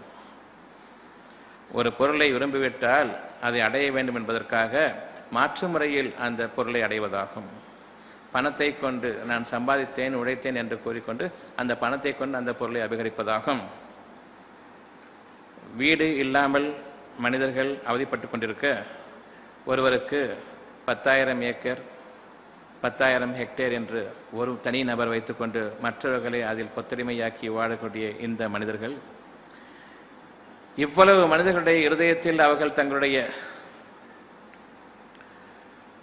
அடிமைத்தனத்தை கையாண்டு அவர்களுடைய மனதில் பெரும் பாரத்தை இறக்கி அவர்களை என்றுமே தங்களுக்கு கீழாக மதித்து எந்த ஒரு மன அமைதியையோ மனதின் சுகத்தையோ அவர்களுக்கு கொடுக்காமல் நீங்கள் வாழக்கூடிய இந்த மனிதர்களுடைய வாழ்க்கை நரக வாழ்க்கையில் போய் முடியும். உங்களுடைய அளவு ரொம்ப படித்தரங்களில் குறைவாக கொடுக்கப்பட்டிருக்கிறது. அந்த அளவை அதிகரிப்பவன் இறைவன். அவ்வாறு அதிகரிக்கும் அந்த இறைவனிடம் நீங்கள் உங்களுடைய தேவைகளை கேளுங்கள். இறைவனை நீங்கள் என்றும் மறவாமல் ஒவ்வொரு தேவைக்கும் அவனையே எதிர்பார்த்திருங்கள். அவ்வாறு அவனை எதிர்பார்க்காமல் மனிதர்களை நாடிவிட்டால் முதல் முறையாக நீங்கள் மனிதர்களிடம் செல்லும் பொழுது இந்த மனிதரிடம் செல்ல வேண்டுமா என்ற அந்த எண்ணம் ஏற்படும். உங்களுடைய தன்மானம் உங்களை தடுக்கும். இறைவன் தடுக்கிறான். தன்னைத்தானே தாழ்த்திக் கொள்பவனை இறைவன் விரும்புவதில்லை. ஏனென்றால் மனித இனம் படைப்புகளிலேயே மிகச்சிறந்த இனம். அந்த இனத்தின் அங்கத்தினர்கள் தான் நாம் ஒவ்வொருவரும். எந்த ஒருவரும் எந்த ஒரு மற்ற பிறிதொரு மனிதனிடம் தாழ்ந்து போகக்கூடாது. இது இறைவனுக்கு மிகவும் வெறுப்புடைய செயலாகவும் இறைவனை கண்ணியப்படுத்தியதாகவும் ஆகாது. மிக உயர்ந்த மனிதனாக படைப்பினமாக படைக்கப்பட்ட மனிதன் தன்னைத்தானே தாழ்த்திக் கொள்வான் என்றால் அந்த கண்ணியத்தை இவன் தவற விட்டு விட்டான். ஆகவே இறைவனை இவன் அவமதித்து விட்டான். எனவே உங்களுக்கு தடை ஏற்படுகிறது. தடை ஏற்படுமானால் உங்களுடைய ஒரு காரியத்தில் இறைவன் அதை தடுக்கிறான் என்பது பொருளாகும். நீங்கள் உங்களுடைய கண்ணியத்தை குறைத்துக் கொள்ளவே வெளியில் செல்கிறீர்கள், இறைவன் இதை விரும்பவில்லை என்பது அதன் பொருளாகும். நீங்கள் சொல்வீர்கள் நல்ல காரியத்தின் போது தடை ஏற்பட்டு விட்டது. இல்லை, கெட்ட காரியத்தை தடுப்பதற்காக தடை ஏற்பட்டது. இவன் குறுக்கே வந்துவிட்டான், அது குறுக்கே போய்விட்டது, அதன் காரணமாக தடை ஏற்பட்டு விட்டது. காரியம் இனி நிறைவேறாது. இறைவனிடத்திலிருந்துள்ள பாக்கியமாகும். இறைவனிடத்திலிருந்துள்ள பாக்கியமாகும். உங்களுடைய காரியங்களில் ஏற்படக்கூடிய தடை இறைவன் ஏற்படுத்தக்கூடிய தடையாகும். ஆகவே எப்பொழுது தடை ஏற்படுகிறதோ அந்த காரியத்தை சற்று ஆறப்போடுங்கள். இறைவனிடம் பாவ மன்னிப்பு தேடுங்கள். அழகானதொரு வழிமுறை உங்களுக்கு வெகு சீக்கிரம் ஏற்படும். அதில் எந்த தடையும் இருக்காது. சகுனம் என்று கூறாதீர்கள், கெட்ட சகுனம் என்று கூறிட வேண்டாம். அது நல்ல சகுனம். எப்பொழுது தடை ஏற்படுகிறதோ அது நல்ல சகுனம். ஏனென்றால் இறைவன் தடுக்கிறான். நீங்கள் மனிதர்களை நாடி செல்ல ஆரம்பித்து விட்டீர்கள். இது கேடு. நான் உங்களுக்காக ஒரு தேவையை உணர்த்த, ஒரு தேவையை கொடுக்க நீங்களோ மனிதர்களின் பால் செல்கிறீர்கள். யார் கொடுத்தானோ, எதை உங்களுக்கு கொடுக்க வேண்டும் என்று அறிந்தவன் அவன்தான். எப்பொழுது உங்களுக்கு கொடுக்க வேண்டும் என்று அறிந்தவனும் அவன்தான். எப்பொழுது கொடுத்தால் நீங்கள் இறைவனுக்கு நன்றியுடன் இருப்பீர்கள் என்பதையும் அவனே அறிந்தவன். ஆகவே நீங்கள் அவசரப்பட்டு விட வேண்டாம். அவசரப்பட்டு நீங்கள் அதை அபகரிக்கும் நேரமெல்லாம் இறைவனை மறந்துவிடுவதற்காகத்தான். ஆகவே நீங்கள் நன்றி அற்றவர்களாக ஆகிவிடுவீர்கள். உங்களுடைய அவசரத்தின் காரணமாக உங்களுடைய பொறுமை இறைவனிடத்தில் உங்களை நெருக்கமாக்கி வைக்கும். இறைவனும் உங்களை நெருங்கி இருப்பான். பொறுமையாளர்களுடன் நிச்சயமாக இறைவன் இருக்கிறான். ஆகவே இறைவனிடமிருந்து ஒரு அருள் உங்களுக்கு நீங்கள் விரும்பிய விதத்தில் கிடைக்கும் பொழுது பொறுமையாளர்களாக இருப்பீர்களானால் அந்த குறித்த தருணம் அந்த அருள் உங்களை அடையும் பொழுது அவனுக்கு நீங்கள் நன்றியுடன் இருப்பீர்கள். அதாவது அந்த அருளை கொண்டு நீங்கள் பெருமை கொண்டு விட மாட்டீர்கள். பெருமையை விட்டுவிடுவது இறைவனுக்கு நன்றி செலுத்துவதாகும். வணக்கத்திலெல்லாம் மிகச் சிறந்தது இறைவனை கண்ணியப்படுத்துவதாகும். தான் பெருமை கொண்டு விடாமல் இருப்பதாகும். அதன் காரணமாக இறைவனுடைய திருப்தியை தன் மேல் அதிகமாக்கிக் கொள்வதாகும். இந்த திருப்தியை அவன் அதிகமாக்கிக் கொள்வதன் காரணமாக அவனிடமிருந்து இன்னும் பேரருட்கொடைகளை நாம் பெறுவதாகும். அதை கொண்டு இறைவனை பற்றி திருப்தி அடைவதாகும். நீங்கள் இறைவனை பற்றி திருப்தி அடைந்த நிலையில் அவன் உங்களை கைப்பற்றுவதாகும். ஆகவே இறைவன் உங்களை பற்றி திருப்தி அடைவ விதத்தில் நீங்கள் பொறுமையை மேற்கொள்ளுங்கள். அதில் கிடைக்கக்கூடிய வழிமுறை தனியான மகத்துவம், தனித்தன்மை வாய்ந்த மிக பெரும் அருளாகவும் உங்களுடைய வாழ்க்கையில் அது என்றுமே நீங்காத பேரருட்கொடையாகவும் உங்களுக்கு அமைந்துவிடும். நம்பிக்கை கொள்ளுங்கள். உங்களுடைய இறைவன் உங்களுடைய இருதயத்தில். அந்த இருதயத்தை தவறவிட வேண்டாம். அந்த இருதயத்தில் இறைவனுடைய ஆதிக்கமும் இறைவனுடைய ஆளுமையும் இறைவனுடைய ஆட்சி அதிகாரமும் அமைந்திருக்கிறது. அந்த இருதயம் மீது உங்களுக்கு எத்தகைய அதிகாரமும் கிடையாது. அதை நீங்கள் நன்கு உணர்ந்தவர்கள். அந்த இருதயத்தில் ஒரு வேதனையை இறைவன் போட்டுவிட்டால் அதை நீக்கக்கூடியவர்கள் நீங்கள் இல்லை. பில்டி என்று கூறுவீர்கள், சூனியம் என்று கூறுவீர்கள், அவன் வினை வைத்து விட்டான் என்று கூறுவீர்கள். உங்களுடைய வினை இறைவனை மறந்த வினை, இறைவனுக்கு புறம்பாக பெருமை கொண்ட வினை, உங்களை நீங்களே தாழ்த்தி கொண்டதன் காரணமாக இறைவனுடைய கோபத்தை உங்கள் மீது ஆக்கி கொண்ட வினை. இவ்வளவும் காரணமே தவிர பில்டி, சூனியம், செருப்பு, விளக்கமாறு எதுவும் கிடையாது. நீங்கள் தான் பில்டி, நீங்கள் தான் சூனியம், நீங்கள் தான் செருப்பு, விளக்கமாறு, அவ்வளவு நீங்கள் தான் இறைவனை மறந்த குற்றத்தின் காரணமாக உங்கள் கைகளால் நீங்கள் ஏற்படுத்தி கொண்ட நாசத்திற்கு நீங்களே பதிலளிக்க வேண்டும். ஆகவே இறைவன் பக்கம் திரும்புங்கள். பில்டி, சூனியம் ஓட்டுபவனிடம் திரும்பி சென்று விடாதீர்கள். பில்லி என்பதோ சூன்யம் என்பதோ ஒன்று கிடையாது. சூன்யமான அறிவை கொண்டு நீங்கள் செய்த முயற்சிகள் எல்லாம் பில்லியாக மாறிவிட்டது. நம்பிக்கை கொண்ட மனிதர்களாக இன்று முதலாக நீங்கள் திருந்துங்கள். இறைவன் பக்கம் திரும்புங்கள். இறைவனுக்கு பயந்து கொள்ளுங்கள். பில்லி சூன்யத்திற்கு பயப்பட வேண்டிய அவசியம் இல்லை. அதாவது நீங்கள் செய்த குற்றத்திற்கு, உங்களுடைய பாவங்களுக்கு நீங்கள் மன்னிப்பு தேடுங்கள். அந்த குற்றத்தின் விளைவாக உங்களுக்கு வரவேண்டிய ஒரு பாகம் அப்படியே அல்ல. நீங்கள் செய்த குற்றத்திற்கு அப்படியே உங்களை அனுபவிக்க செய்ய இறைவன் நாடவில்லை. ஏனென்றால் இறைவன் உங்களின் மீது கருணை மிக்கவன், இரக்கமுடையவன். ஆகவே நீங்கள் சம்பாதித்ததில் ஒரு சொற்பமான ஒரு வேதனையை கொண்டு உங்களை அனுபவிக்க செய்கிறான். இன்னும் நிறைய இருக்கிறது. அவன் அனுமதித்து விட்டால் நீங்கள் தாங்க மாட்டீர்கள். இறைவனுடைய வேதனையை நீங்கள் இன்னும் அனுபவிக்கவில்லை. ஆகவே இறைவனுடைய பாக்கியம் உங்கள் மீது இருக்கிறது. நீங்கள் சம்பாதித்ததில் ஒரு சொற்பமான அளவையை அனுமதித்திருக்கிறான். நீங்கள் அனுபவியுங்கள். உங்களால் அந்த வேதனையை தீர்த்து கொள்ள முடிகிறதா என்று நீங்கள் சிந்தித்து பார்த்தும், சோதனைக்கு நீங்கள் உங்களை உட்படுத்திக் கொண்டும் முயன்று பாருங்கள். நிறைய காலத்தவணை உங்களுக்கு இறைவன் அளிக்கிறான். போதுமான அளவுக்கு உங்களுடைய வாழ்க்கை இந்த உலகத்தில் அமைக்கப்பட்டிருக்கிறது. உங்களுடைய வாழ்க்கையினுடைய காலத்தவணையை இறைவன் நிர்ணயித்திருக்கிறான். அந்த வாழ்க்கையினுடைய காலத்தவணை இறைவன் அறிவதற்கும் உங்களுடைய இயலாமையை நீங்கள் உணர்வதற்கும் மனிதர்கள் குலம் ஒட்டுமொத்தமாக ஒன்று சேர்ந்தாலும் இறைவனுக்கு எதிராக எதையும் செய்திட முடியாது என்பதற்கும் அறிந்து கொள்வதற்கான போதுமான சாட்சியங்களும் அத்தாட்சிகளும் அந்த வாழ்க்கை காலத்தில் இருக்கின்றன. எனவே உங்களுக்கு இறைவனை தவிர வேறு இறைவன் இல்லை. அவன் ஒருவனை தவிர வேறு இறைவன் இல்லை. இந்த கண்களை கொண்டு அவனை பார்க்க முடியாது, உள்ளத்தை கொண்டு அவனை உணர முடியும். அந்த உள்ளம் மகத்தான ஆற்றல் பெற்றது, இறைவனை அறியக்கூடிய ஆற்றல் பெற்றது. அந்த உள்ளத்திற்கு நீங்கள் சிந்தனை சக்தியை அளியுங்கள். இறைவன் யார் என்பதை உணர்ந்து வாருங்கள். பொறுமையை கொண்டு உங்களுடைய காரியங்களில் நீங்கள் நிலைத்து நில்லுங்கள். உங்களுடைய முயற்சிகளை கொண்டல்ல, உங்களுடைய பொறுமையை கொண்டு. தெளிவான ஞானம் உங்களுக்கு கிடைக்கும் வரையில் எந்த காரியத்திலும் நீங்கள் ஈடுபடக்கூடாது. உங்களுக்காக அனுமதிக்கப்பட்ட காரியம் என்னவென்றால், எப்பொழுது நீங்கள் பிற மனிதர்களிடம் உதவி தேட மாட்டீர்களோ, உதவி தேடும் உங்களை தேடி வரக்கூடிய அளவுக்கு நீங்கள் எப்பொழுது பொறுமையை மேற்கொண்டு உங்களை ஞானங்களால் இறைவன் உயர்த்தும் வரையில் பொறுமையாக இருக்கிறீர்களோ, இன்னும் அதற்கிடையில் வரக்கூடிய சில தொந்தரவுகளையும் கஷ்டங்களையும் சகித்தும் கொள்கிறீர்களோ, இவர்களுக்கே நிச்சயமாக இறைவனுடைய உதவி இருக்கிறது. ஆகவே ஞானங்களுக்காக பொறுமையை மேற்கொள்ளுங்கள். மனிதர்களை நாடி செல்லும் பொழுது இறைவன் தடைகளை ஏற்படுத்துவான். அதை கெட்ட சகுனங்களாக நீங்கள் எண்ணாதீர்கள், நன்மையான தருணங்கள்.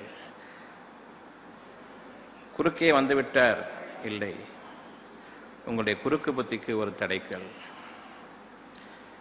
உங்களுடைய காரியங்கள் அனைத்திலும் தடங்கல்கள்.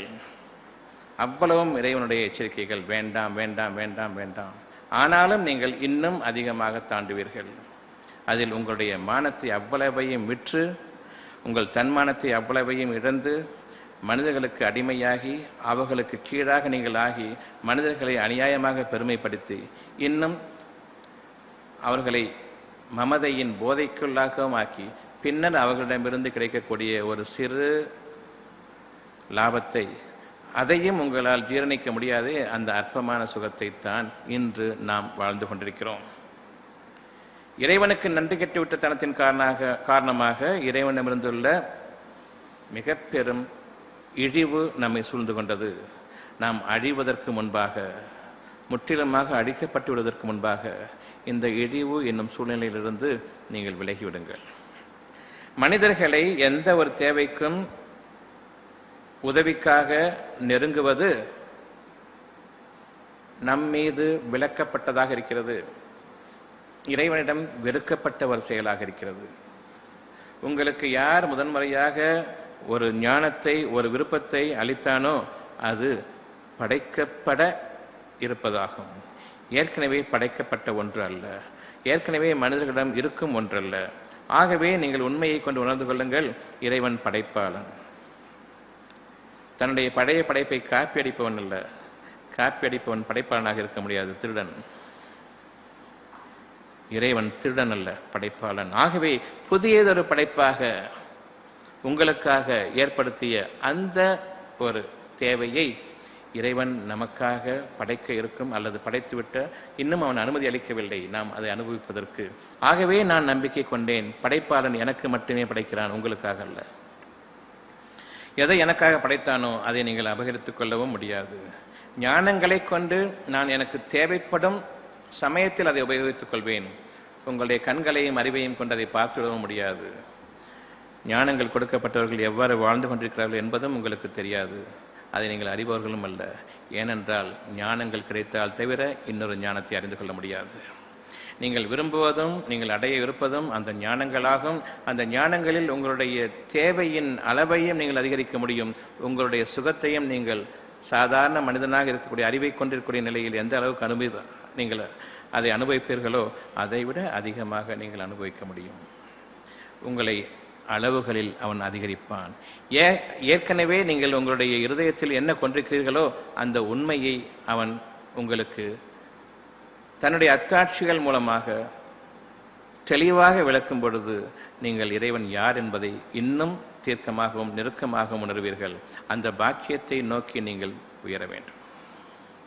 இறைவனை இருதயத்தில் வைத்து பூஜித்து வாருங்கள். வெளியில் இறைவன் இல்லை என்பதை நீங்கள் உணர்ந்து கொள்ளுங்கள். மனப்பூர்வமாக பூஜித்து வாருங்கள்.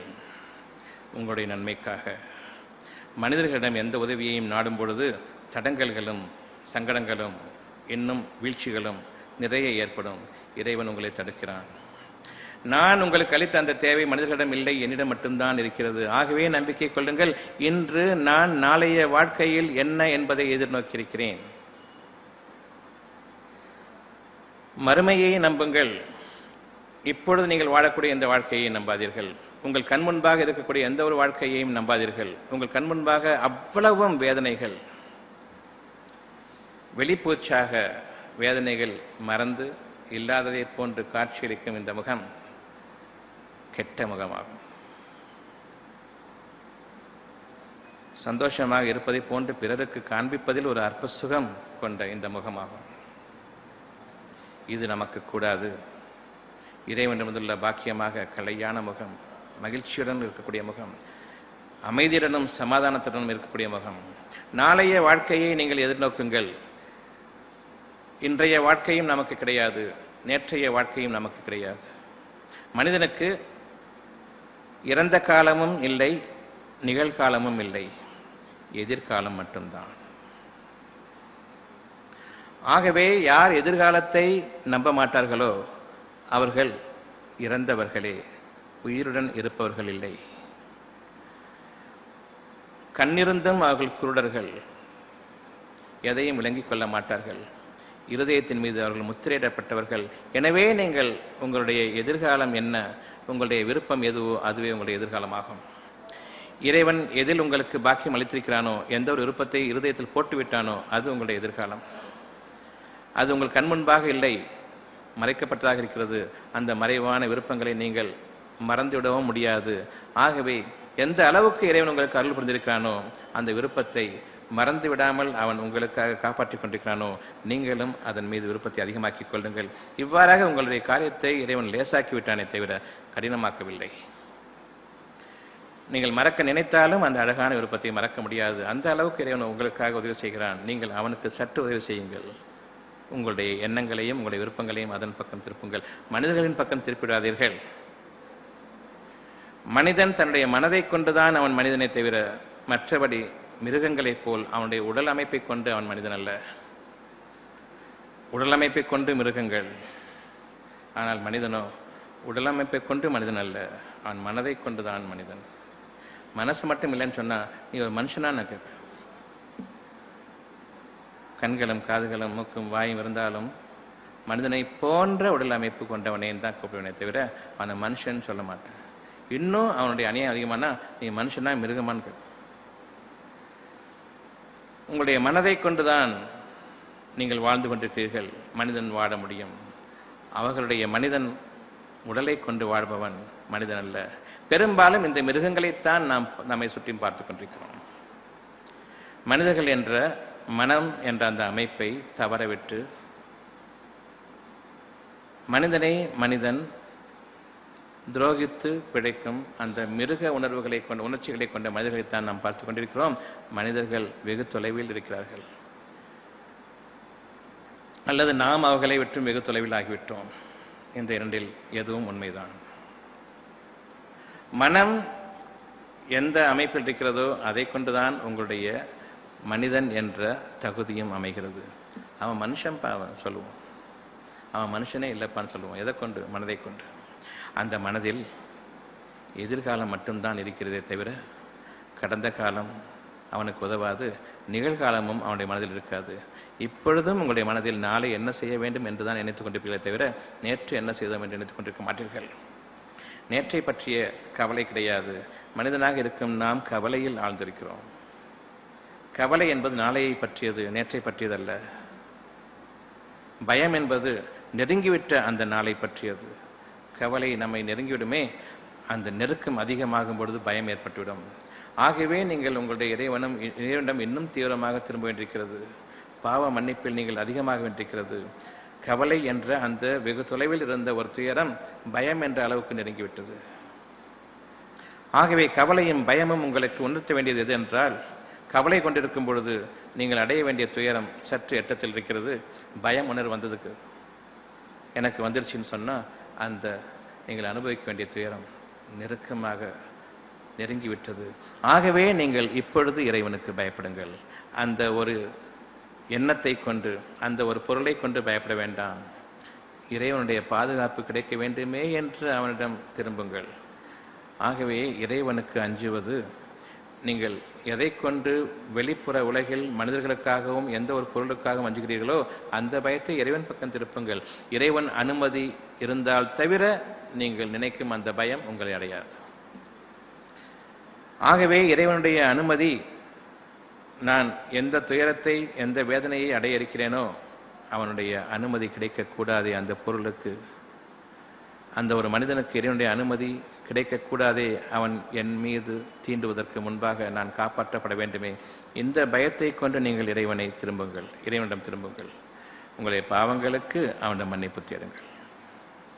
இன்னும் எந்த குறை காரணமாக, அறிவின் குறை காரணமாக நீங்கள் ஒரு பாவத்தை செய்துவிட்டீர்களோ அந்த அறிவின் தரத்தையும் தகுதியையும் ஞானத்தின் அளவுக்கு உயர்த்தி கேளுங்கள். ஞானங்கள் பொருள்களின் அடிப்படையில் இல்லாதது. மனிதர்களை, தேவைகளை நிராகரிக்கச் செய்வது அந்த ஞானங்களாகும். ஞானங்கள் இல்லாத வரையில் அறிவை கொண்டு வாடும் காலமெல்லாம் மனிதர்களுடைய உதவியை நாம் நாடிக்கொண்டிருப்போம். நீங்கள் என்னிடம் உதவி கேட்பது எனக்கு சற்று சிரமத்தை ஏற்படுத்தும், நான் உங்களுடைய நெருங்கிய நண்பனாக இருந்தாலும். அப்படி இருக்க எப்படி நாம் நெருங்கிய நண்பனிடமோ உதவி தேட முடியாது, சகோதரர்களிடம் கூட எனக்கு உதவி கிடையாது. அவர்கள் தங்களுடைய சுமைகளையே பெரிதாக நினைப்பார்கள். அவ்வாறு இருக்க என்னுடைய உற்றார், உறவினர்கள், சுற்றத்தார் இவர்கள் எவரிடமும் நான் என்னுடைய உதவி தேட முடியாத பட்சத்தில் வேறு ஒரு அந்நிய மனிதனிடம் நான் எப்படி போய் கேட்பது? இது போதுமான அத்தாட்சியாகும். மனிதர்கள் உங்களுக்கு உதவ மாட்டார்கள் என்பது இறைவனுடைய வாக்கும் அதுதான். அவ்வாறு கேட்பது உங்களை எந்த அளவுக்கு நீங்கள் கெஞ்சி கூத்தாடி தாழ்த்தி உங்களை இழிவாக்கி கொள்ள முடியுமோ அந்த அளவுக்கு இழிவுக்குள்ளாக்கி கொண்டால் தவிர அவர்களுக்கு உங்களுக்கு ஏதேனும் கொடுக்க வேண்டும் என்று தோன்றாது. இப்படிப்பட்ட ஒரு வாழ்க்கையை வாழ்ந்து நாம் அனுபவிக்கக்கூடிய இந்த ஒரு வாழ்க்கை நமக்கு அனுமதிக்கப்பட்ட வாழ்க்கை அல்ல, உங்களுக்கு ஏற்புடைய வாழ்க்கையும் அல்ல, உங்களுக்கு நீங்களே அநியாயம் செய்து கொள்ளக்கூடிய வாழ்க்கையாகும். எதிர்காலத்தை முன்னோக்குங்கள். உங்களுடைய கண்கள் முன்புறமாகத்தான் இருக்கிறது, பின்புறமாக இல்லை. கடந்த காலத்தை பார்க்கக்கூடாது. சாதாரணமாக கேட்போம், கண்ணு முன்னால் வச்சிருக்கேன் பின்னால் வச்சிருக்கேன்னு சொல்லிட்டு. முன்பக்கமாக இருக்கும்போது விசாலமான அந்த பாதையை பாருங்கள். பின்புறமாக உங்கள் கண்கள் அமைக்கப்படவில்லை, பின்புறமாக நீங்கள் செல்வதை தடுத்துக் கொள்ளுங்கள். கடந்த காலத்தை பார்க்கக்கூடாது என்பதாகும். இறந்துவிட்ட காலத்தில் என்னென்ன நிகழ்ந்ததோ எதுவும் உங்களை வழிநடத்தக்கூடாது. உங்களுடைய விருப்பம் எதுவோ அதை முன்னோக்கி நீங்கள் நில்லுங்கள். வழி தானே பிறக்கும். இந்த வழி இதுவரையில் நீங்கள் காணாத வழியாகும். ஞானத்தின் அடிப்படை இறைவன் அதை உங்களுக்கு அருள்கிறான். இன்று முதலாக நாம் கடந்த கால வாழ்க்கையில் அதன் அடிப்படையை கொண்டு, கடந்த கால வாழ்க்கையில் நான் என்னென்ன வேதனைகளில் பட்டனோ அதன் பின்னணியை கொண்டு, அதன் வாயிலாக கிடைத்த மனித அறிவிலான படிப்பினைகளை கொண்டு ஒருபோதும் வாழ மாட்டேன். கடந்தது முடிந்துவிட்டது. இருப்பது நடந்தேற வேண்டியதாக இருக்கிறது. இறைவனுடைய கட்டளை இருப்பது, இருக்கக்கூடிய அந்த விருப்பங்கள் ஒவ்வொன்றும் இறைவன் புறத்திலிருந்து உங்களுக்கு நிகழ வேண்டியதாக இருக்கிறது. மனிதர்கள் உதவ மாட்டார்கள், மனிதர்களிடம் உதவி தேடுவதும் கூடாது என்ற அந்த அடிப்படையை மறந்துவிட வேண்டாம். நீங்கள் இறைவனை வழிபடுபவர்கள். மனிதனை எப்பொழுது நம்ப மாட்டீர்களோ நீங்கள் இறைவனுக்கு மனிதனை இணை வைக்கவில்லை. ஆகவே இறைவனுக்கு நீங்கள் நெருங்கியவர்கள். இனி இறைவன் உங்களுக்கு போதுமானவன். உங்களுடைய இருதயத்தில் இருக்கக்கூடிய ஒரு விருப்பம் இறைவனுடைய விருப்பமாகும். இந்த அமானிதத்தை நீங்கள் பாதுகாத்துக் கொள்ளுங்கள். இறைவன் உங்களை நம்பி ஒப்படைத்த ஒரு பொருள் உங்களுடைய விருப்பம், இறைவனால் அளிக்கப்பட்ட ஒரு விருப்பம். அது உங்கள் கண் முன்பாக இல்லை. நானே அதை நிறைவேற்றி தருகிறேன், இந்த விருப்பத்தை ஏற்றுக்கொள் என்று கூறிய போது ஏற்றுக்கொண்டீர்கள். பின்னர் இறைவனை மறந்து மனிதர்களிடம் இருக்கிறது என்று மனிதர்களிடம் சென்று உங்களை நீங்கள் தாழ்த்திக் கொள்வீர்கள். இவ்வளவு பெரிய அமானிதத்தை கொண்டு மனிதர்களுடைய காலடியில் நீங்கள் தாழ்த்திக் கொண்டால் இதை விட இறைவனுடைய கோபத்தை உங்கள் மீது சாட்டக்கூடியது எது? நம்பி ஒப்படைக்கப்பட்ட ஒரு விருப்பத்தை மனிதர்களுடைய காலடியில் சமர்ப்பித்து விட்டால் இறைவனுக்கு நீங்கள் கொடுக்கக்கூடிய நன்றி என்ன? இறைவனுக்கு நீங்கள் கொடுக்கக்கூடிய நன்றி கடன் என்ன? அவனுக்கு காண்பிக்கக்கூடிய உங்களுடைய தகுதிகள் எந்த அளவுக்கு உங்களுக்கு இல்லாமல் ஆகிவிட்டது? இனி இறைவனுடைய மன்னிப்பு உங்களுக்கு இருக்கலாம், அல்லது வேதனை உங்களை நெருங்கிவிடலாம். நம்மில் பலரும் பயங்களை கொண்டிருக்கிறோம். அந்த பயம் என்பது எதை பற்றி நீங்கள் கவலைப்பட்டு கொண்டிருந்தீர்களோ சற்று காலம் முன்பு வரையில் அதை அனுபவிக்க வேண்டிய நேரம் நெருக்கமாக இருக்கிறது என்பதை கொண்டு பயந்து கொண்டு இன்று இறைவனிடம் திரும்புங்கள். அந்த பயத்தில் உங்களுடைய மனம் பேதலித்துவிடக்கூடாது. மனிதர்களை நம்பிக்கொண்டிருப்பீர்களால் பேதலித்துவிடும். கவலை கொண்டிருக்கும் பொழுது மனிதர்களை நம்பிக்கொண்டிருந்தீர்கள், அவர்களுடைய உதவி உங்களுக்கு பலனளிக்கவில்லை, நெருங்க வேண்டியது நெருங்கிவிட்டது, ஆகவே உங்களுடைய இதயம் பிளந்துவிடும். அந்த அளவுக்கு பயமும் நெருங்கிவிட்டது. இனியும் நீங்கள் மனிதர்களை நம்பாதீர்கள். இந்த பயத்தை கொண்டு இறைவன் பக்கம் திரும்புங்கள். பயத்தில் நீங்கள் மூழ்கிவிட்டவர்களாக ஆகிவிடும் வரையில் நீங்கள் மனிதர்களை நம்ப வேண்டாம். இறுதியாக நீங்கள் இறைவனை திரும்புவது இறைவன் மன்னிக்க மாட்டான். நம்முடைய காலம் முடிந்துவிட்டது என்று தெளிவாக உங்களுக்கு தெரிந்த பிறகு நீங்கள் இறைவனிடம் திரும்புவது அந்த பிரார்த்தனை நிச்சயமாக ஒருபோதும் பலனளிக்காது. பெரும்பாலான பிரார்த்தனைகள் பலனளிக்காமல் போனதற்கு காரணம் உங்களுடைய வாழ்க்கையின் கடைசி காலத்தில் வந்த பிறகு நீங்கள் அவனிடம் இறைஞ்சுவதாகும். ஒவ்வொரு தோல்வியிலும் சிறு சிறு தோல்விகளில் தோல்வி முடிந்த பிறகு உங்களுக்கு பட வேண்டிய வேதனையை, இறைவன் அனுமதித்த அந்த வேதனையை நீங்கள் அனுபவித்தே ஆக வேண்டும். ஆகவே அவசரப்பட வேண்டாம். நான் சம்பாதித்த ஒரு வினையை நான் அனுபவித்துக் கொண்டிருக்கிறேன். பனிஷ்மெண்ட் எதுக்காக? திருந்தணுங்கிறதுக்காக. ஒருத்தருக்கு 1 மாதம் பனிஷ்மெண்ட் போதும், இன்னொருத்தருக்கு 10 மாதம் ஜெயில், இன்னொருத்தருக்கு 14 வருஷம் ஜெயில். இதெல்லாம் அந்த பனிஷ்மெண்ட் அவர்கள் திருந்துவதற்கான காலகட்டம். நான் கொலை செய்து விட்டேன், 10 நாள் வச்சிருந்து நான் அனுப்பிடுறேன், நிச்சயமாக இல்லை. இப்போது 14 வருஷம் வச்சிருந்தாலும் வரும்போது இன்னும் கொலை உணர்வோடு தான் வரும். ஆகவே பனிஷ்மெண்ட்டுடைய காலம் நமக்குள்ளேயே அதிகரிக்கிறதுக்கு காரணம் என்ன? நம்ம வாழ்க்கையில் நம்முடைய அறிவை கொண்டு இந்த குற்றத்துக்கு இந்த பனிஷ்மெண்ட் போதும், இந்த குற்றத்திற்கு இத்தனை கால பனிஷ்மெண்ட் அவசியம், நமக்குள்ளேயே காலத்தை நிர்ணயிக்கிறோமே. இறைவனிடமிருந்து ஒரு வேதனை உங்களுக்கு வரும்பொழுது நீங்கள் திருந்த வேண்டும் என்பதற்காக. ஆகவே நீங்கள் எந்த அளவுக்கு வேதனையை அனுபவித்தால் இனி நீங்கள் இதே வேதனையில் மேலே மாற்றீர்கள் என்பது இறைவனுடைய கணக்காகும். நீங்கள் அவசரப்படுவது இறைவனுக்கு நன்றியுடையவர்கள் அல்ல என்பதை அறிவிப்பதாகும். இன்று பிரார்த்தனை நாளை குணமாகிவிட வேண்டும் என்று நீங்கள் நினைப்பது இன்னும் இறைவனை நீங்கள் ஏமாற்ற நினைக்கிறீர்கள், அல்லது இறைவனை நினைத்துக் கொண்டிருப்பது மிக பெரும் கஷ்டமாக இருக்கிறது. இறைவனை எவ்வளவு சீக்கிரம் மறக்க முடியுமோ அவ்வளவு சீக்கிரம் மறந்துவிட வேண்டும் என்பது உங்களுடைய விருப்பமாக இருக்கிறது. ஆகவே சீக்கிரமாக என்னுடைய கவலைகள் துன்பங்கள் நீங்கிவிட்டால் என்னுடைய போக்குக்கு நான் ஊதாரித்தனமாக தெரியலாமே இறைவனை மறந்து, இது உங்களுடைய விருப்பமாக இருக்கிறது. இதை இறைவன் அறியாதவனா? என்றென்றுமே நான் இறைவனுடைய உதவி தேவைப்பட்டவன் என்ற உணர்வு உங்களுக்கு வரும் வரையில் சில வேதனைகள் உங்களிடம் இருக்கத்தான் செய்கிறது. எந்த ஒரு மனிதரும் நம்மில் முழுமையாக வேதனையை விட்டு நிரந்தரமாக நீங்கிவிட்டவர்கள் அல்ல. ஓரளவுக்கு நம்மில் ஒவ்வொருவருக்கும் உடலுக்குள் மனதில் ஒரு வேதனை அடித்தளத்தில் இருந்து கொண்டே இருக்கிறது. அது வாழ்நாள் முடியும் வரையில் இருக்கும். அதை அதிகமாக்கிவிட்டால் என்ன ஆகும் என்பதை பற்றி நீங்கள் சிந்தித்து உணர்ந்து அதிகமாக்கி கொண்டால் எந்த அளவுக்கு துன்பப்படுவீர்களோ இப்பொழுது அந்த துன்பம் ஏற்பட்டுவிடக்கூடாது என்று பயந்தவர்களாக இறைவனிடம் பிரார்த்தியுங்கள். ஆகவே உங்களுக்குள் அத்தாட்சிகள் இருக்கின்றது, எதை நீங்கள் பிரார்த்திக்க வேண்டும் என்பது. ஒவ்வொருவருக்கும் தாங்கிக் கொள்ளக்கூடிய அளவில் ஒரு வேதனை நிச்சயமாக இருக்கிறது. ஒன்றல்ல, பல வேதனைகள். தாங்கிக் கொள்ளக்கூடிய அளவில் தான் எல்லா வேதனைகளையும் இறைவன் வைத்திருக்கின்றான். தாங்க முடியாத கஷ்டத்தை கொண்டு நிச்சயமாக இறைவன் உங்களை சோதிக்க மாட்டான் என்பது இறைவனுடைய வாக்காகும். ஆகவே நான் பரிபூர்ணமாக குணமடைந்து விட வேண்டும் என்ற அந்த முனைப்பில் நீங்கள் ஒருபோதும் செயல்படாதீர்கள், செயல்படவும் கூடாது. அந்த வேதனையை இறைவன் நாடினால் தவிர நீங்கள் அதை நீக்கிவிடுபவர்கள் இல்லை, மாறாக அதை அதிகப்படுத்திக் கொள்வீர்கள். உங்களுக்கு உங்களுடைய நோய்கள் இன்று இருக்கின்றன, நாளை அதிகமாகும் என்று உங்களுக்கு தெரியும். இன்று பயப்படுங்கள். அதற்காகவே இன்று உங்களுக்கு ஒரு சிறிய வேதனையை தாங்கிக் கொள்ளக்கூடிய வேதனையை கொடுத்திருக்கிறான், பொறுத்துக் கொள்ளுங்கள். தானாக அது குணமாகும். இறைவன் மீது சத்தியமாக இது அவனுடைய வாக்காகும். ஏனென்றால் இருக்கக்கூடிய ஒரு சிறிய வேதனை குணமாக வேண்டும் என்ற விருப்பம் அங்கு இருக்கிறது. அது இறைவனை தவிர யாரும் கொடுக்கவில்லை. அந்த ஒரு விருப்பம் இறைவனுடைய வாக்குறுதியாகும். நீங்கள் வாக்குறுதி மீறலாம், இறைவன் தன் வாக்குறுதியை பூர்த்தியாக்கி வைப்பான். ஆகவே உங்களுடைய வேதனைகளில் சிறிதளவு இருக்கக்கூடியது தாங்கிக் கொள்ளக்கூடிய வேதனை இறைவனுடைய அனுமதியை கொண்டு உங்கள் மீது உள்ள கருணையாகும். நீங்கள் இறைவனை மறந்துவிடக்கூடாது என்பதற்காக ஒரு கான்ஸ்டன்ட் ஸ்டிமுலேஷன். எந்த ஒருவரும் எந்த தருணத்திலும் எந்த ஒரு நோயிலிருந்தும் ஒரு அணுவளவு அதில் அவர்கள் கஷ்டப்பட்டு கொண்டிருக்காத நிலையில் அதை அவர்கள் ஒரு இரிட்டேஷனாக இல்லாத நிலையில் அவர்கள் விடப்படுவதில்லை. நம்மில் எவருமே தூய்மை அடைந்தவர்கள் இல்லை. ஆகவே நம்மில் ஒருவருமே முழுமையான உடல் சுகத்தையோ மன சுகத்தையோ அடைந்து விட்டவர்கள் இல்லை.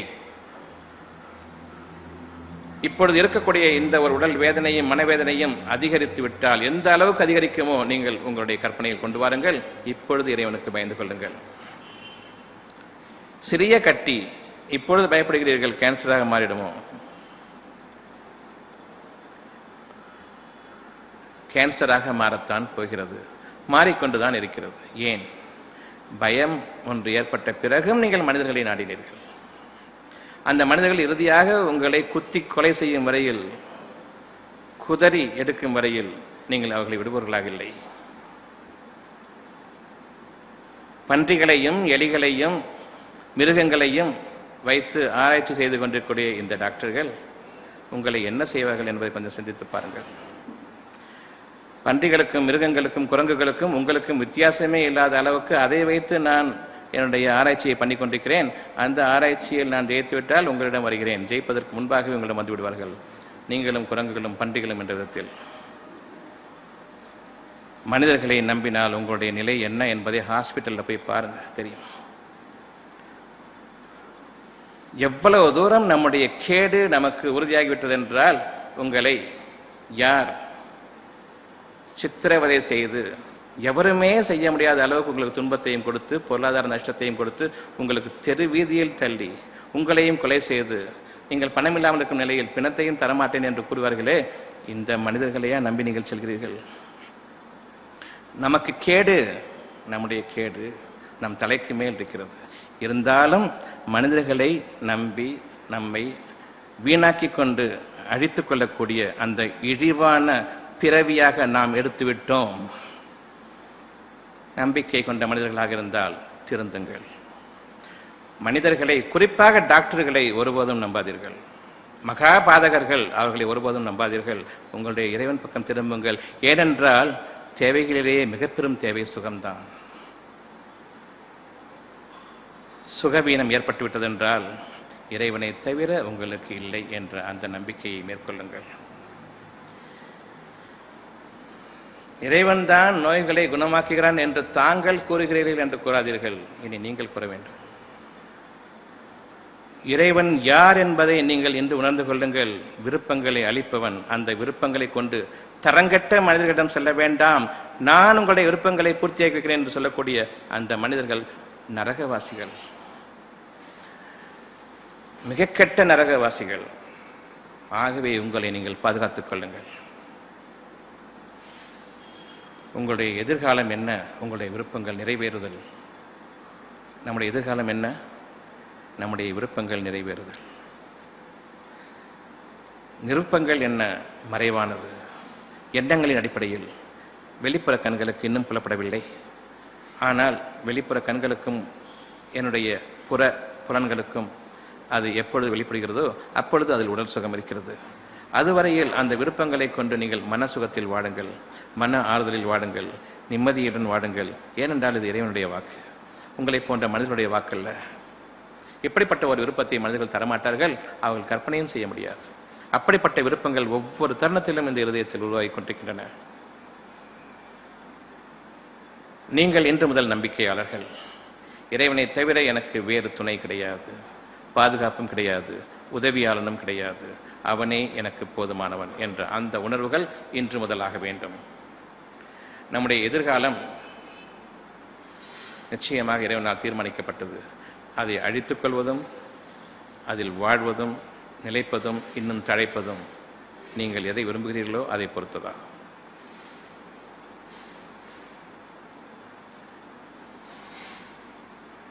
இன்று நீங்கள் உணர்ந்து கொள்ள வேண்டியது, சிறியதொரு வேதனை ஒவ்வொருவருடைய இருதயத்திலும் உடலிலும் எங்கோ ஒரு மூலையில் உங்களை உறுத்தி கொண்டிருக்கிறது.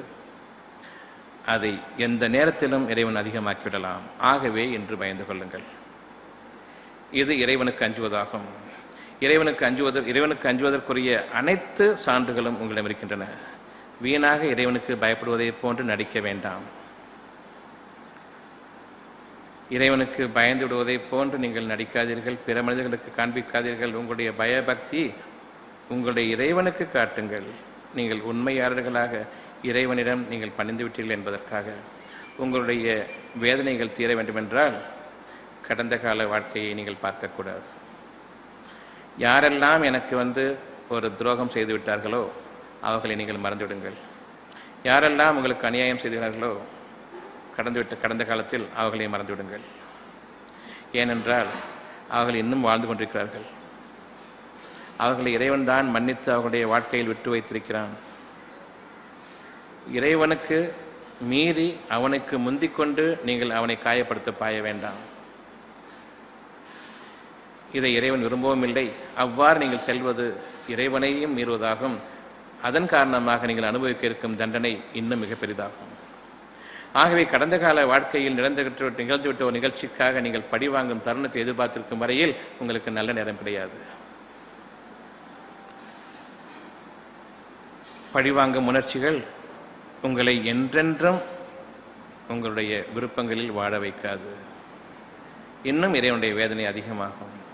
ஏனென்றால் நீங்கள் இறைவனை மீறுவீர்கள். மீறக்கூடிய அந்த ஒரு எண்ணத்தை இப்பொழுது நீங்கள் கொண்டு விட்டீர்கள். ஒரு மனிதன் தவறு செய்துவிட்டால் அவன் இன்னமும் வாழ்ந்து கொண்டிருக்கிறான் என்றால் இறைவன் தான் வாழ வைத்துக் கொண்டிருக்கின்றான்.